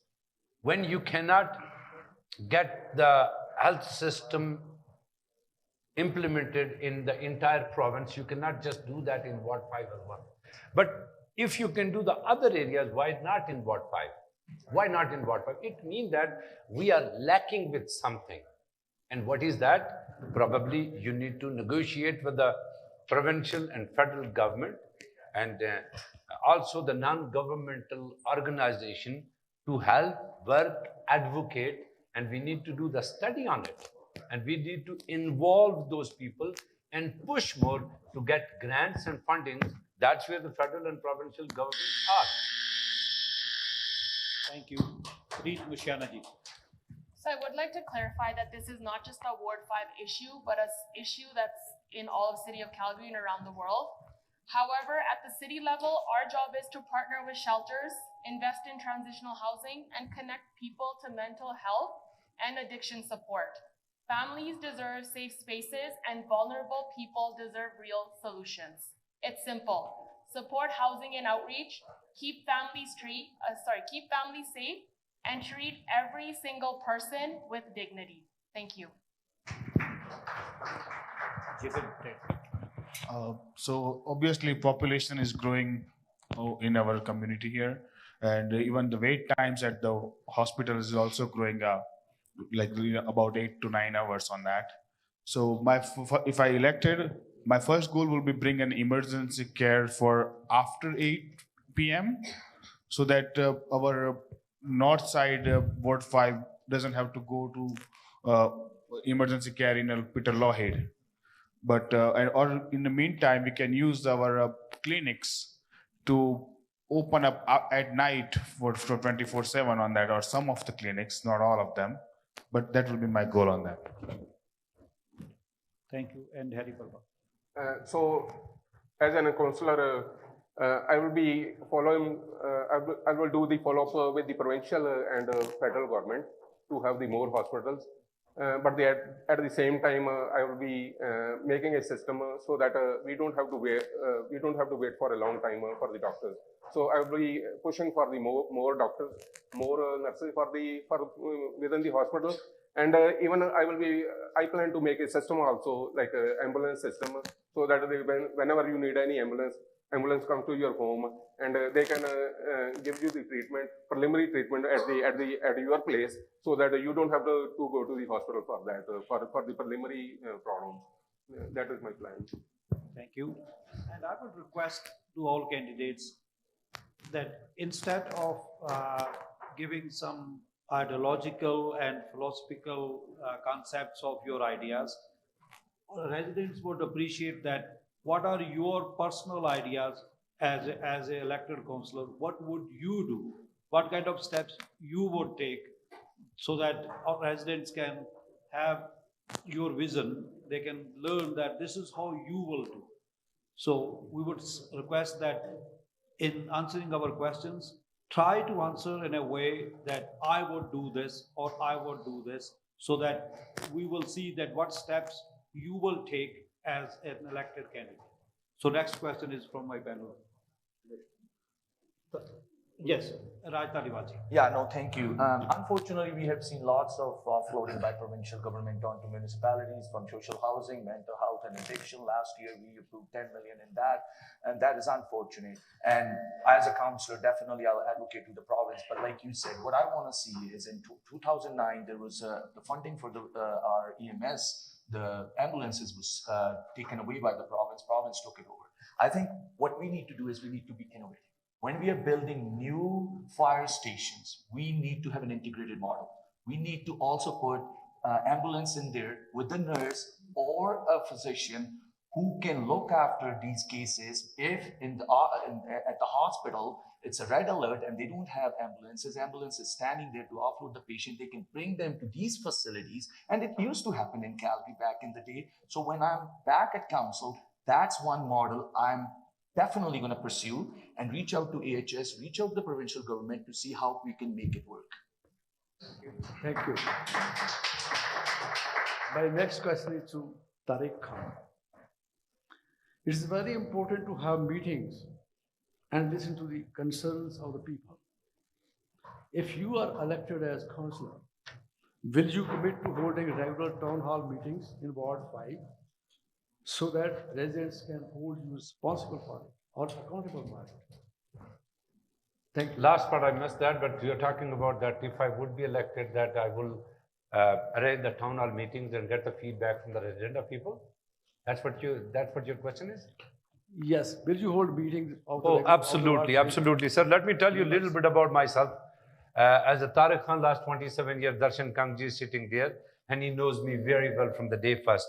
I've been working in different capacity with many non-governmental organizations, from community organizations, as a secretary, as a president, and recently I founder president of Canada Maple Foundation, where we were working on 3 different stages where the most important signature series was that most Southeast Asian people, 7, 8 countries brought under the one umbrella and showcase their culture and teach people and tell people that how we can live with the peace and harmony together. Absolutely, this is the fundamental for any representative. If he does not know the values, the problems, the challenges, he cannot deliver anything, because we need to get the feedback from our resident. And they are highly educated people. They are mostly immigrants. They left their countries, came here for the better future of our kids. And we need to follow those Canadian values, and we need to get all those services back, which was taken back, and give it to the other quadrants. That's what I do that. Thank you. Thank you. Reed Mushamali. Yes, I support town halls, but they should not only be happening at Genesis Center. I will be hosting them across Ward 5 from Redstone to Falconridge, in community centers and in local parks. Families deserve a leader who listens in their neighborhood, not just in one location. I will also be bringing team members and different organizations who can speak directly to our residents in their mother tongue, so it's inclusive for everyone. We are the most diverse ward, and our town hall and engagement should be a reflection of that. And I have already started that by hosting my own town hall last week with the residents and the Calgary Police. So town halls are a must across Ward 5 because every family deserves a voice. Thank you. Thank you. Jigar Patel. Yes, that's a basic, like for the any representative to be available for the people. But like a town hall is not like everybody has time to come and show up on that. So like I live in Ward 5, so you might see me on our grocery stores, our registries, or Genesis Center, or any other place, right? And you can always contact me. I will be always available through the phone, not through just through the email, through the phone. So you can always call me directly instead of the team or anybody, or you can leave me a text message and we can arrange a meeting with you in that particular day. And that will be me on that. Thank you. Harry Purbai. So I have been living in the Ward 5 for almost 14 years, 12 years in the Saddleridge, 2 years in the Swana. And so I'm meeting people all the day, all the time, and I'm always available on the phone. And I want, so for the town hall, yes, I will be becoming a voice of the people. But at the same time, I will say that we don't have to go to the town hall in the city hall. So town hall should come to us. So I will be advocating for those meetings, not just in the city hall, not just in the Saddleridge. I will be advocating for the town hall meetings in different communities, and then I will be stressing for that they should be done because Ward 5 is so diverse and we have so many languages. So that I will be advocating that every voice can be heard. So I will be preferring for the local languages, say Hindi, Punjabi, Urdu, etc., etc. And so that is my take for the town hall meeting. Thank you. Thank you. Raj Aliwal. Thank you. That's a great question. And engagement is the key and backbone of any decision making. I'm a voice. I'm a voice of residents, and residents, I want to do what they asked me to do. We started Back Alley program, and the reason was to engage with residents. And Mr. Purba volunteered for one of my programs last year, so thank you for that. Second, I think you shouldn't have to go to City Hall. City Hall should come to you, because we only have an office in City Hall. So our office started last year. We're at Settletown Library. Every Friday, our staff was available 12 to 5 for any residents who want to come see us. Every Friday, that's the engagement. Town halls were happening at Genesis, RCC in Redstone, Falconridge Community Hall. So engagement is the key, listening to residents, because the decisions we're going to make is based on their needs, their demands, and what they want to see. So I think that's very important. Another thing, what we are trying to do is we are inviting actually residents to come to City Hall, take a tour, sit down with us, have a round table, and tell us what their concerns are. I was the only councillor who started a resident advisory council here in Ward 5. So we can hear from leaders who are talking to people. Community association engagement is another key. Show up at community association meetings. You got to put sweat equity into the ward you want to represent. You just cannot show up at the election time and expect to represent these people. That is not how it works. You have to invest the sweat equity. And I have invested that for the last 4 years, be it community cleanups, be it at the events. I have done that. Thank you, thank you. Good people to learn. Sir, accountability matters, and it comes with engagement. But how would you engage when you don't even live in the ward with public? I do. And these town hall meetings are the key to hold your counselor accountable, the public servant. And I will be holding these town hall meetings not just in English, but we will be doing it in multilingual, bilingual languages, different languages. And also we will be translating our council meetings into different languages. Because Ward 5 is diverse, 58% people call them immigrants, and I'm part immigrant, and we're gonna hold these town hall meetings, not just at Genesis Center. I will be hosting these scheduled meetings. Beforehand, people should know your counselor is gonna be at this place. Come talk to him, engage with him, ask questions, and tell him what you need. And I will be there for you. Thank you. Thank you very much. Next question, please.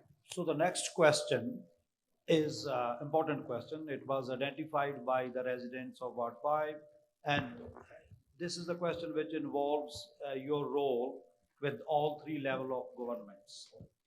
So you agree that in Ward 5, 2016, 2020, and 2023, there has been hailstorms, there has been some climate change happening, and that is a work which, if you are elected as the representative of this ward, you will need to work with all three levels of government to ensure three important things.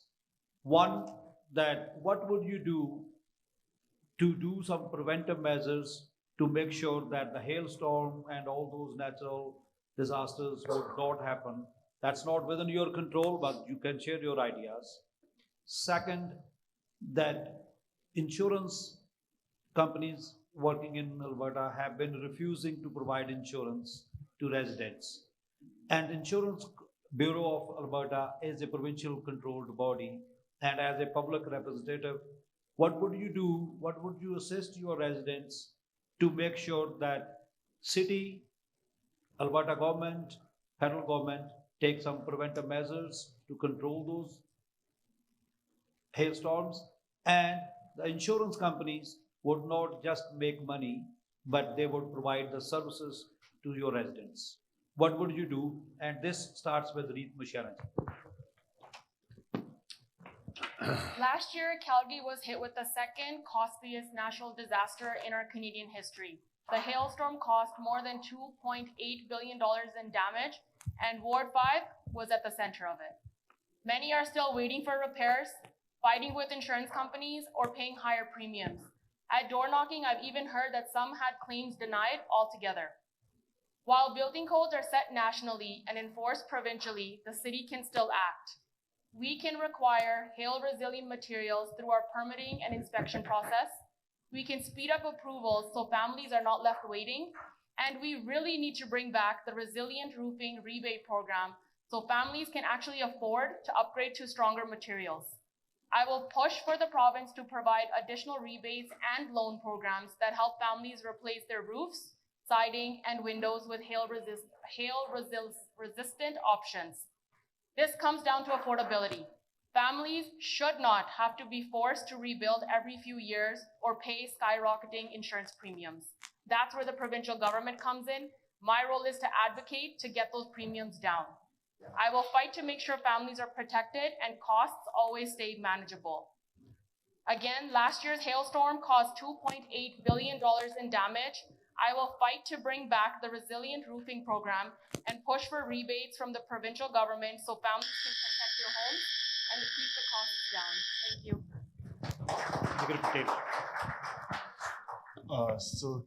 Because both are controlled by our province, so insurance is also controlled by province, and this building code is also controlled by province.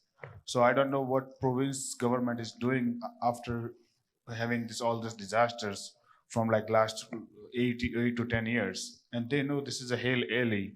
So they should be doing before even somebody's telling them.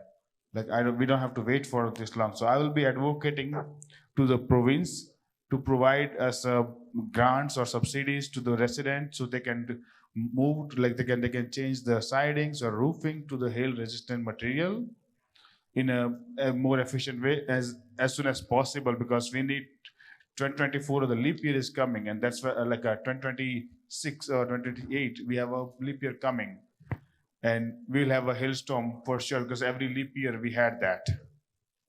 So that was me on that. Next candidate, please. So for the hail damage, it's a very big challenge now, and like the insurances have been raised so much, and deductible is becoming like $10,000, and even for my own house, that is in Suwana, so I'm having this problem. So if I get elected, I will be making the necessary changes in the bylaws so that we can have a better hail resistant material. And then, so that we don't have to replace the roofs again and again. And then I will be advocating for some changes also. I can explain that. So what I would be talking with the insurance companies. So I will be talking with the insurance companies, and I will be I will go with the experts. But at the same time, that is my personal plan. So I don't want to have any like a deductible system. So I will be asking for the insurance companies.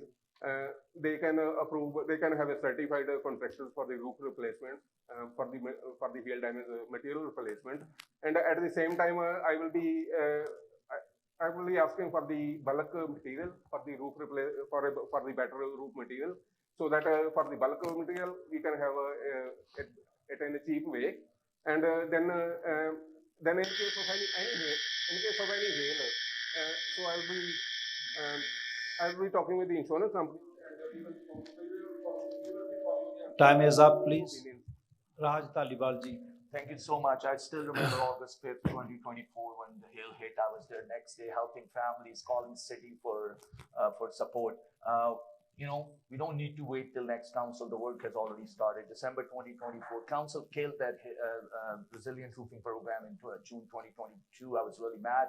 I brought a notice of motion last year in December to reinstate it. So the work has already started, and I want you guys to listen to this.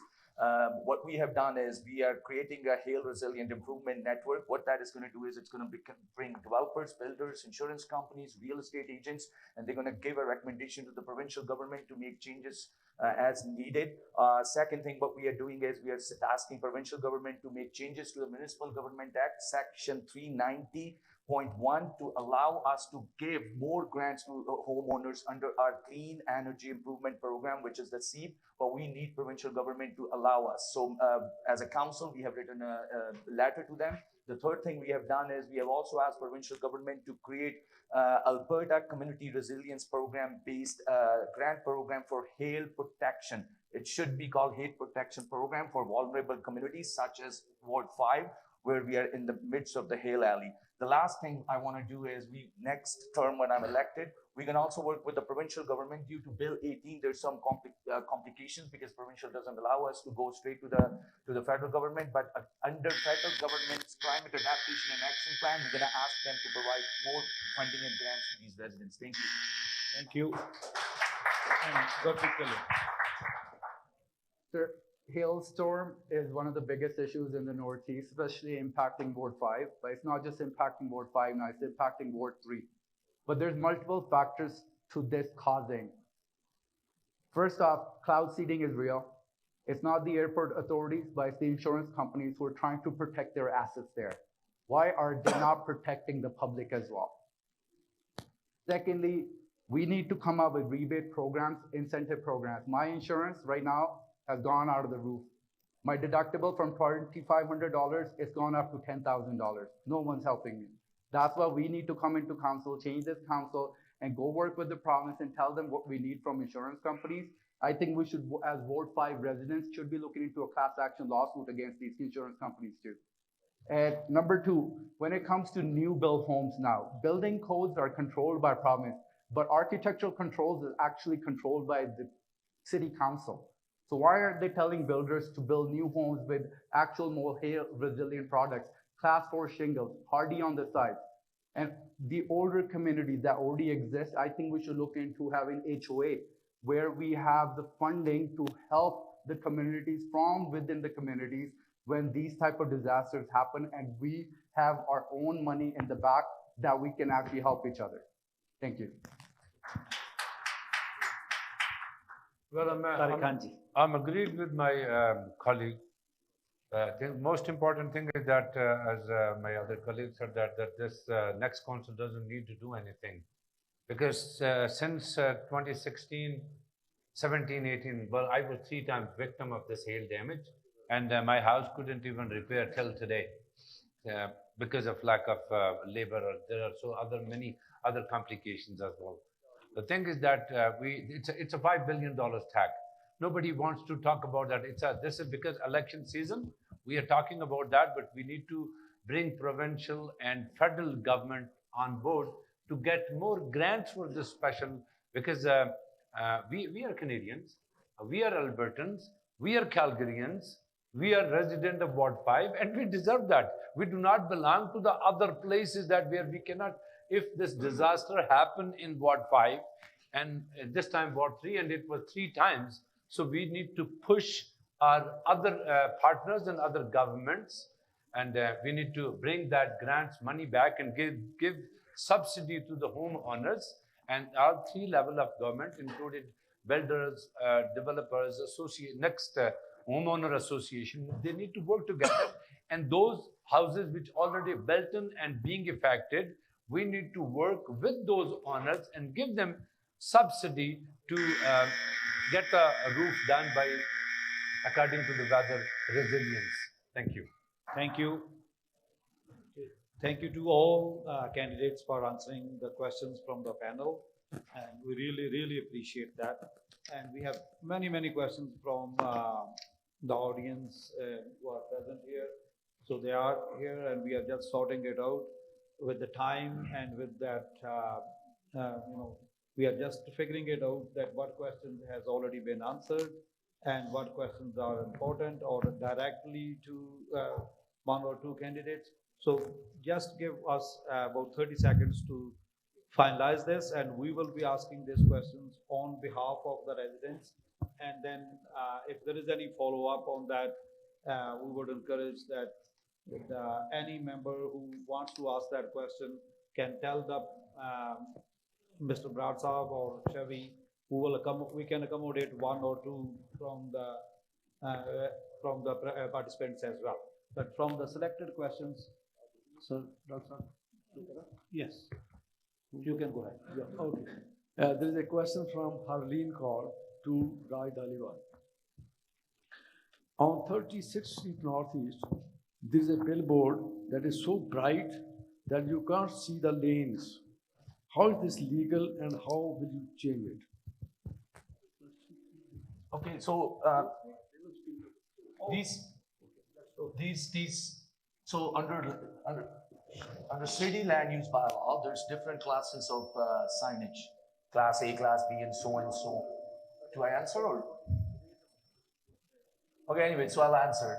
So under land use bylaw, there's different classes of signage. So if you want to put a signage that is beyond, like Gurpreet was mentioning, it does not fall under the temporary signage bylaw, then you have to go and get a DP approved for that signage. So if this signage is too bright in your opinion, the first thing is call 311, report it, and then send an email to Ward 5 office. And Ward 5 office, I'm pretty sure, will be able to bring this up with the planning and development department and also the bylaw team to kind of come and have a look and review this definitely.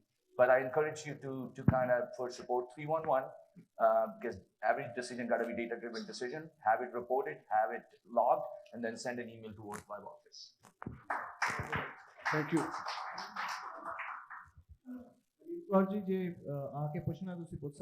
If you want to follow up, is it? You are good? Okay. Thank you. So next question is from Harry, doesn't have the last name, but the question is addressed to Gurpreet Singh and Tariq. and they both talked about hiring a corporate security. And Harry has a question about that idea of hiring corporate security as. What did he say? Corporate study?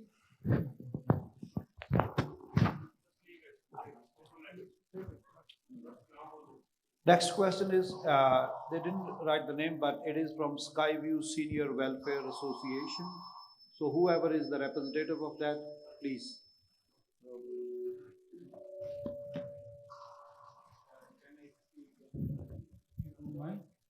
ਕਰ ਲਓ ਸਭ ਤੋਂ ਪਹਿਲਾਂ ਤਾਂ ਮੈਂ BTV ਦਾ ਬਹੁਤ ਧੰਨਵਾਦੀ ਹਾਂ ਕਿ ਜਿਨ੍ਹਾਂ ਨੇ ਇਹ ਪ੍ਰੋਗਰਾਮ ਰਚਿਆ ਤੇ ਵਾਰਡ 5 ਨੂੰ ਕਰਨ ਵਾਲੇ ਜੋ 6 ਕੈਂਡੀਡੇਟ ਹੈ ਜਾਂ 7 ਹੋਣਗੇ ਉੱਥੇ ਕਰਨੀ ਗਈ ਹੈ ਤੇ ਇਹਨਾਂ ਵਿੱਚ ਜਿਹੜਾ ਵੀ ਸਾਡੇ ਕੋਲੇ ਚੁਣ ਕੇ ਆਵੇਗਾ ਅਸੀਂ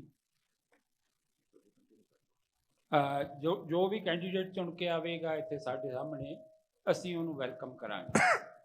ਪਰ ਸਵਾਲ ਇਹ ਹੈ ਕਿ ਸਾਡਾ ਜਿਹੜਾ ਵਾਰਡ 5 ਹੈ ਇਹਨੂੰ ਪਤਾ ਨਹੀਂ ਸਿਟੀ ਵੱਲੋਂ ਮੇਰੇ ਸਾਥੀ ਇੱਥੇ ਸਾਰੇ ਬੈਠੇ ਆ ਭੈਣ ਭਰਾ ਬੱਚੇ ਸਿਟੀ ਵੱਲੋਂ ਮਤਰੇਈ ਮਾਂ ਵਾਲਾ ਸਲੂਕ ਮਤਰੇਈ ਬੱਚੇ ਵਾਲਾ ਸਲੂਕ ਕੀਤਾ ਜਾਂਦਾ।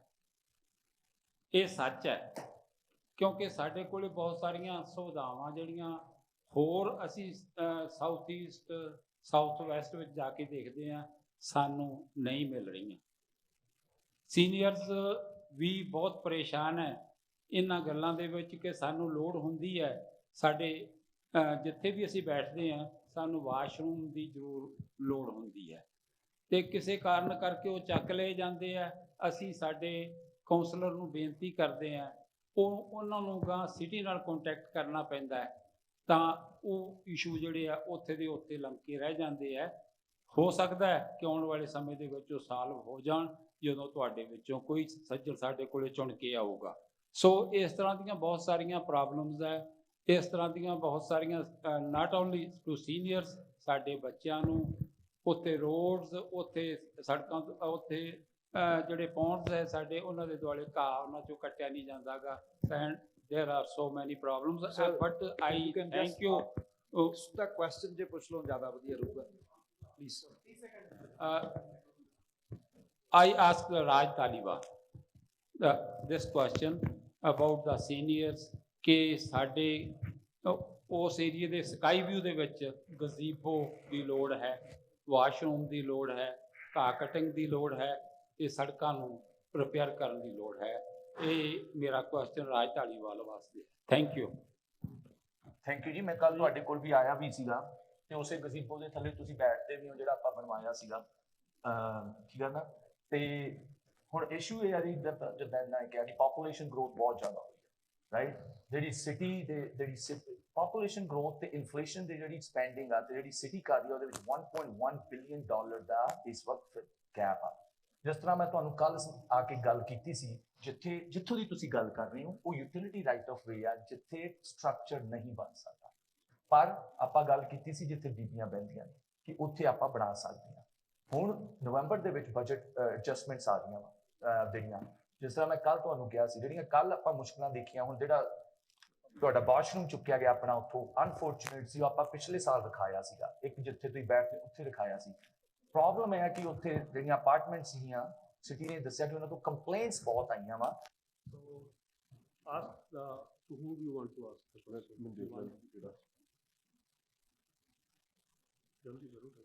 ਜੀ ਹਾਂ ਜੀ ਮੈਂ ਐਕਚੁਅਲੀ ਰਾਜ ਢਾਲੀਵਾਲ ਜੀ ਮੈਨੂੰ ਜਾਣਦੇ ਆ। I went through racism and bias against regarding my court case. You know very well, right? So the thing is that I come to you. What I feel you not convey my concern, to the city because I'm feeling you are not efficient counselor at that point. So how you wanna explain this thing? मैं पंजाबी जी बोला or I can answer in English. मैं पंजाबी जी बोला or I can answer in English. Yeah, you can speak in English. I remember meeting you when but the thing is this is a long story, very difficult to explain to the audience. we would cut you down, sir. We are not, Raj Talibot or any other candidate is not here to answer any personal story or personal question. This is not personal. Okay. Actually, when we elect the One second. anyone- One second. If your question is that you or any other candidate has felt some racism in Calgary, it's a general question about the racism, it can be answered. Yeah. But if it is your personal question, he is not here to answer your personal question. No. I understand. But the thing is, because as I told, I went through a lot, very difficult to, because that's why I just direct asked the So your question is But that there you is felt a- some There is racism. a lot of things, right? The question is that there is some feeling of racism. So I remember this gentleman, and Mr. Satwinder Mitti called me 2 years ago at his office to meet this gentleman. I went with a lot of. I listened to this gentleman, and I listened to this gentleman, and I listened to his story. I went and talked to our city. As a counselor, we and any of us who gets elected, when it's a legal matter, we shouldn't comment. And I came back, I spoke to this gentleman about something that he could do, but he refused to. That's where I will stop. I think it's a very personal and it should not be brought into this. Yeah. Koi na, bhai. But the thing is, you are not efficient over there. You have not guts to speak in front of you. No. That's okay. Okay, this is, no, I would request that. Chevy. Koi na. Well, Racism can be addressed in a different way as racism well. as a general So, topic yeah, can be that's addressed. a different topic. But We'll go to the that's- next. We'll go to the next Next question. question, what we selected was also a public knowledge question. Yeah. And I think that was, we missed that. So we believe that it's a public knowledge question. That the question was asked someone by Balveer Singh. Yeah. Asking about that how much taxes were increased from 2022 to 2025. I think that's a public knowledge and a public, is Balveer Singh ji here? Balveer Singh. चले गए नहीं जी? So the question was addressed, but चलो सी एक बार next question pick करना. हाँ जी अगले सवाल पे चलते हैं जी. So can we have Jay? Okay, he wants to ask same question to Reed and Gurpreet. So Mr. Jay.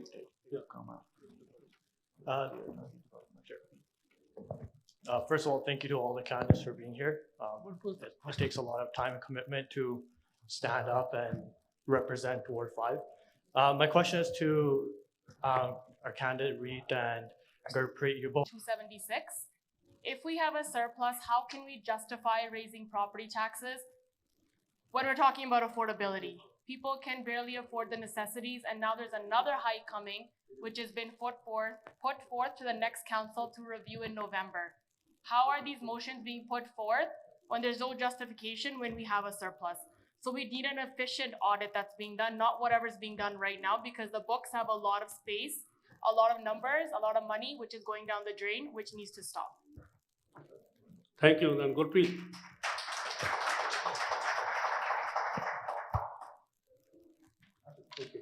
So there's actual almost 311 million shortfall every year within the budget with City of Calgary. We need actual proper audit infrastructure, and these has to be innovative ideas, and we need to actually work on business units that actually they generate revenue for the City of Calgary. Trust me, coming from first-hand experience working with the City of Calgary, I know there's a lot of slack, a lot of taxpayer dollars that's being wasted in so many different departments. And I'm not talking from parks and pathways, from roads, from snow removal department. It's everywhere. That's where we need to take that money, bring it back, and actually put it into the right places where, like Bajurg said, we need those infrastructure. We need those washrooms, not just for the parks at C-train stations, but that has to be done in a collective manner. We have to be in City Hall and have these hard conversations and unite councillors. One councillor cannot push the stone up the mountain. I want to bring a collaborative approach and not dysfunctional council. Do you want to ask anything? Just a follow-up, and thank you for both for your answers. You both said there's a lot of waste and there's money going down the drain. Is there a concrete example you can provide And how do you work with the provincial government? Because you've also had property taxes have risen, even with a 270 plus million surplus, but 17% of that property tax hike was from the provincial government, who really doesn't like to get pushed around. So how would you go about dealing with the provincial government with that? Thank you. That's a good question. So I think personally, we need to draw the line for what the municipal government's responsible, what the provincial is responsible, and what the federal is responsible for. Right now, the city gets a lot of pushback from the province. That's not fair. So we need to define our roles, and simply, we just need to do our jobs right. We don't need to fall under what the province pushes our way. We need to stand our ground and make sure that the residents of Calgary feel the relief and not the burdens, especially in today's economy that's going on.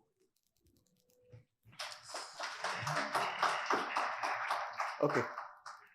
Oh, Gurpreet. Yeah. So when it comes to taxes, right, 63% goes to the city and 27% goes to the province.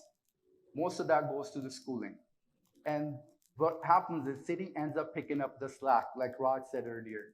We end up picking up slack for mental health issues. We end up picking slack for affordable housing. That's where we need to fight for the fair share that we deserve, where province need to pick up their slack. And then when it comes to within city, there's so much staff that is sitting home right now on these benefits that they pick up. I can give you examples within just EMCS. There's officers that are suspended with pay without knowing that what they've been suspended for, but they're getting paid sitting home while the investigation goes on. We need to hold these management people accountable too. And that's my fight there. Thank you so much. So this is the last questions. Can I ask Mr. Dharminder to come on the stage? He wants to ask everyone a common question. If you can come on the stage.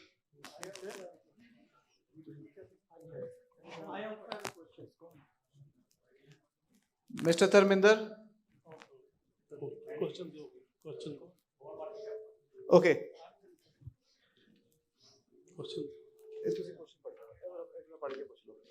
This is to all actually. How do you feel the city should be dealing with crime in the city, especially Northeast? This is your question? Sorry, how do you feel the city should be dealing with crime in the city, especially Northeast? Extortion and drive-by shootings are increasing daily. So you have all your candidates have 30 seconds each to answer the question, and we'll move forward then. So about the extortion and shooting in the Northeast, especially Ward 5. So we'd start with. So I can start. That's okay, fine. It's Raj. okay. In fact, when you look at the data, shootings have gone down in the city. If you look at 2023 to 2024, they went down by 22%. That was a 12% decrease.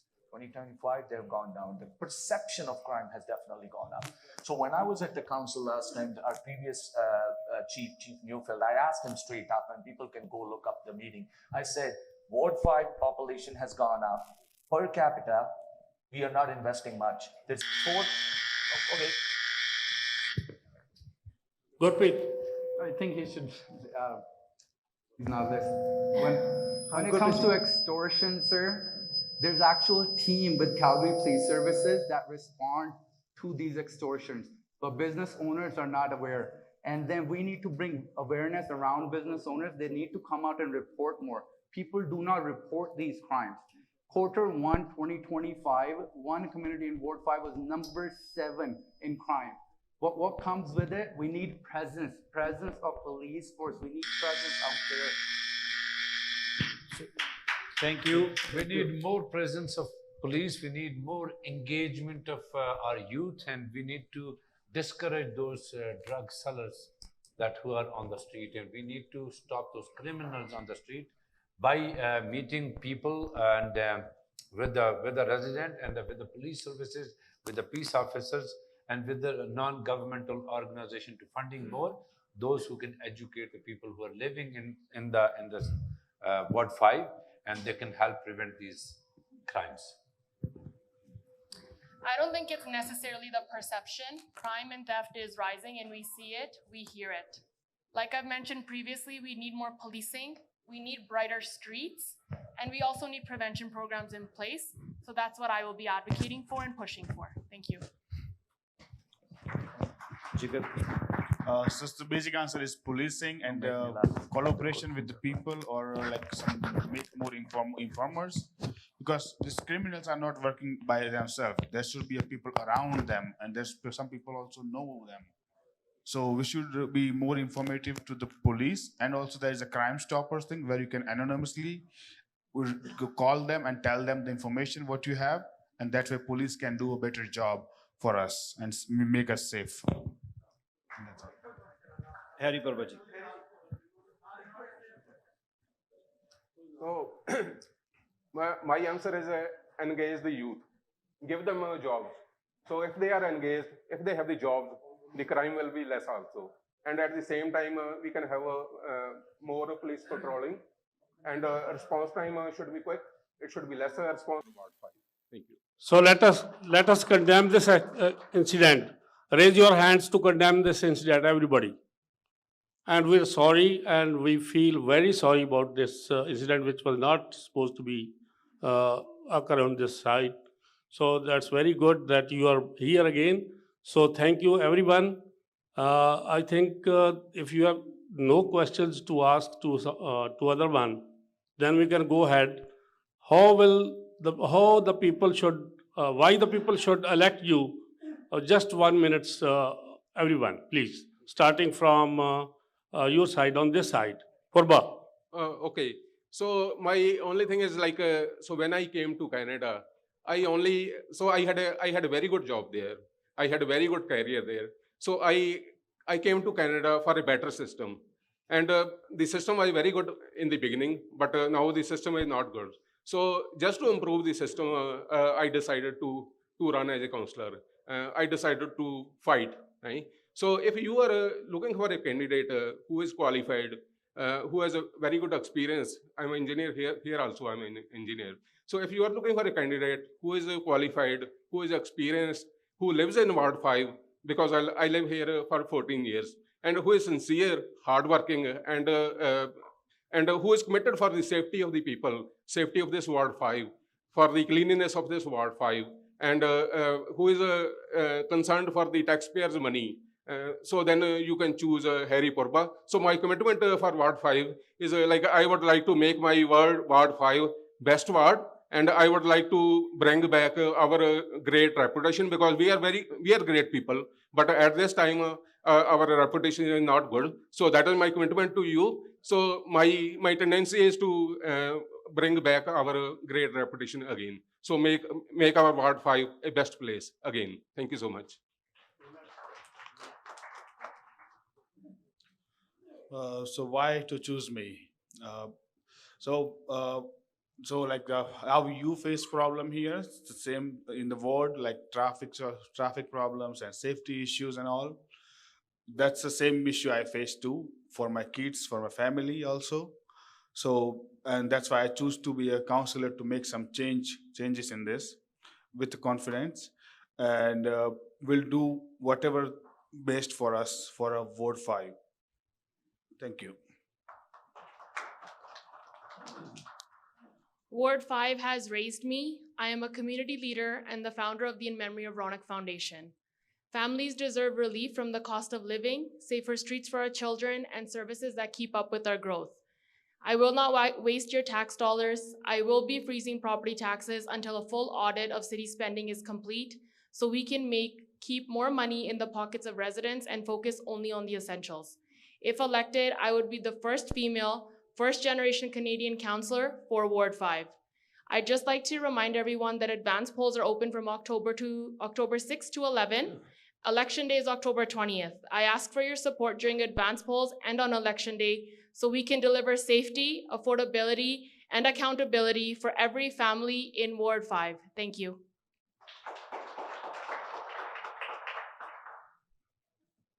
Thank you so much, BTV, and thank you so much again, our audience.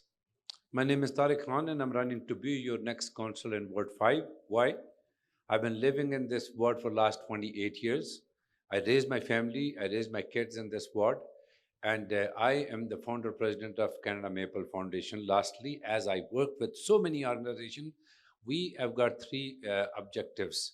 First of all is that healthy mindset. When you talk about the healthy mindset, we have did the even seminars with Raj, help of even for the drug addiction, for the youth. We are working with youth and domestic violences and anything related to the health issues we are addressing on that platform.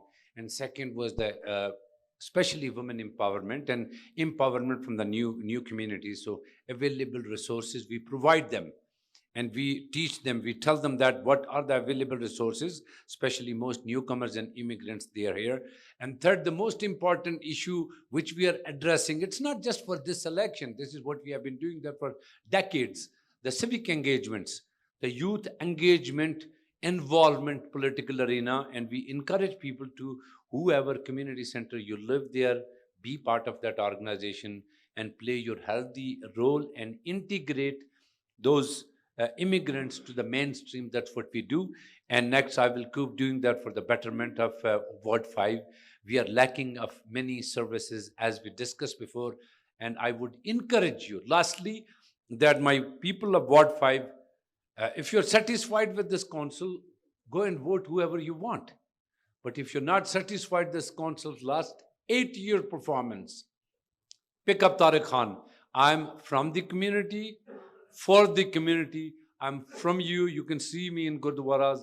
You can see every single day. You can see me in the grocery stores. You can see me in the parking lots. I just don't come here after 4 years just to run the election and go back and disappear. I don't do that. So please be aware of those who are spending millions of dollars, bringing huge trucks and these kind of things. So I believe that you should come out and vote as much as you can. Bring all your family members so our turnout should go up and give the value to your vote. Thank you. I think representation starts with proximity. I live in Ward 5. I feel the potholes. I see the gaps every day and I hear those sirens going around every day. Ward 5 deserves someone who lives in Ward 5 and is able to answer to these families on a daily basis. I've been boots on the ground. I've been a peace officer for over a decade. I've responded to people in crisis. And now as a father, Ward 5 needs are personal to me. I bring legal, policy, and operational experience to find real solutions to real problems. Your vote equals your power. Use that power to shape our streets, shape our future, and shape our schools. Ward 5's vote count has been the lowest ever compared to the other 13 wards. Let's get out there. Let's vote. I'm not saying vote for me. Know your candidate. Know what they're going to do the best for you, because 4 years is a lot of time to give your lives and to depend on someone. So I hope I earned your vote today. Please get out there October 6, 7, 8, 9, 10, 11 for pre-poll, and October 20th, I will see you at my office when I win. Thank you. First of all, I want to thank all the candidates, organizers, hosts, and then the residents. I've been leading.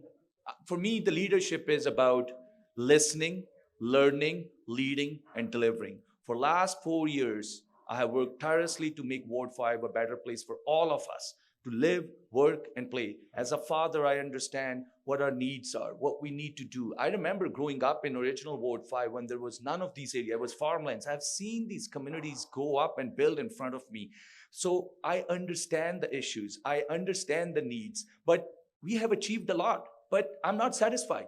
And we heard from uncles today, their needs are still there. So what my commitment is, from the experience I have gained when I came from oil and gas, my experience was sitting in C-suites with the vice presidents, learning from them how to negotiate, how to make sure, how do we deliver for our stakeholders, business, budget planning, all that. I brought that to council. Right away, when in November budget adjustment, I applied all that, learned last 4 years. The budget is coming in November, guys, 20 days away. You need a leadership that can lead you with experience, the leadership that has shown results, the leadership that will carry all of you, regardless of what God you worship, what race you are from, what language you break, because what is at stake is the future of our kids and our families. So October 20th, let's elect Raj Taliwal. Let's keep this progress going. Thank you. So we are going to finish this debate. So thank you everyone. ਜਿਹੜੇ ਵੀ ਸਾਡੇ ਸੱਦੇ ਤੇ ਇੱਥੇ ਪਹੁੰਚੇ ਨੇ, ਜਿੰਨੇ ਵੀ audience, ਉਹਨਾਂ ਸਭ ਦਾ ਬਹੁਤ ਬਹੁਤ ਧੰਨਵਾਦ, ਔਰ ਖ਼ਾਸ ਤੌਰ ਤੇ ਧੰਨਵਾਦ ਕੈਂਡੀਡੇਟਸ ਦਾ ਜਿਨ੍ਹਾਂ ਨੇ ਸਮਾਂ ਕੱਢਿਆ। ਬਹੁਤ ਮਿਹਰਬਾਨੀ। Sorry for that again if this incident should have not been happened over here. Thank you so much for the patience you have shown. So ਜ਼ਿਆਦਾ ਧੰਨਵਾਦ ਪੈਨਲ ਦਾ, ਜਿਨ੍ਹਾਂ ਨੇ ਇੰਨੀ ਮਿਹਨਤ ਨਾਲ ਕੁਐਸਚਨ ਤੁਹਾਡੇ ਤੋਂ ਪੁੱਛੇ, ਔਰ ਸਾਰਿਆਂ ਨੇ ਬੜੇ ਵਧੀਆ ਤਰੀਕੇ ਨਾਲ ਜਵਾਬ ਦਿੱਤਾ। ਔਰ ਰਲ ਮਿਲ ਕੇ ਸਾਰੇ ਕੰਪੇਨ ਕਰੋ, ਕਿਸੇ ਨੂੰ ਕੁਛ ਕਹਿਣ ਦੀ ਜ਼ਰੂਰਤ ਨਹੀਂ, ਇਹੀ ਸਾਡੀ ਐਡਵਾਈਸ ਹੈ। ਤੁਹਾਡਾ ਸਾਰਿਆਂ ਦਾ ਬਹੁਤ ਬਹੁਤ ਧੰਨਵਾਦ, ਔਰ ਵੈਨਿਸ ਦਾ ਵੀ ਬਹੁਤ ਧੰਨਵਾਦ ਜਿਹਨੇ ਸਾਨੂੰ ਇੱਥੇ ਸਮਾਂ ਦਿੱਤਾ ਔਰ ਸਾਨੂੰ ਵੈਨਿਊ ਦਿੱਤਾ ਜੀ। ਬਿਲਕੁਲ ਜੀ, thank you so much once again. ਜਿਹੜੇ ਵੀ ਸਭ ਤੋਂ ਪਹਿਲਾਂ ਤਾਂ ਆਡੀਅנס ਦਾ ਬਹੁਤ ਬਹੁਤ ਧੰਨਵਾਦ ਜੀ, ਜਿਹੜੇ ਸਾਨੂੰ ਆਨਲਾਈਨ ਵੀ ਦੇਖ ਰਹੇ ਨੇ, ਟੀਵੀ ਤੇ ਵੀ ਦੇਖ ਰਹੇ ਨੇ, ਰੇਡੀਓ ਐਪ ਤੇ ਵੀ ਸੁਣ ਰਹੇ ਨੇ, ਜਿੱਥੇ ਵੀ ਤੁਸੀਂ ਦੇਖ ਰਹੇ ਹੋ।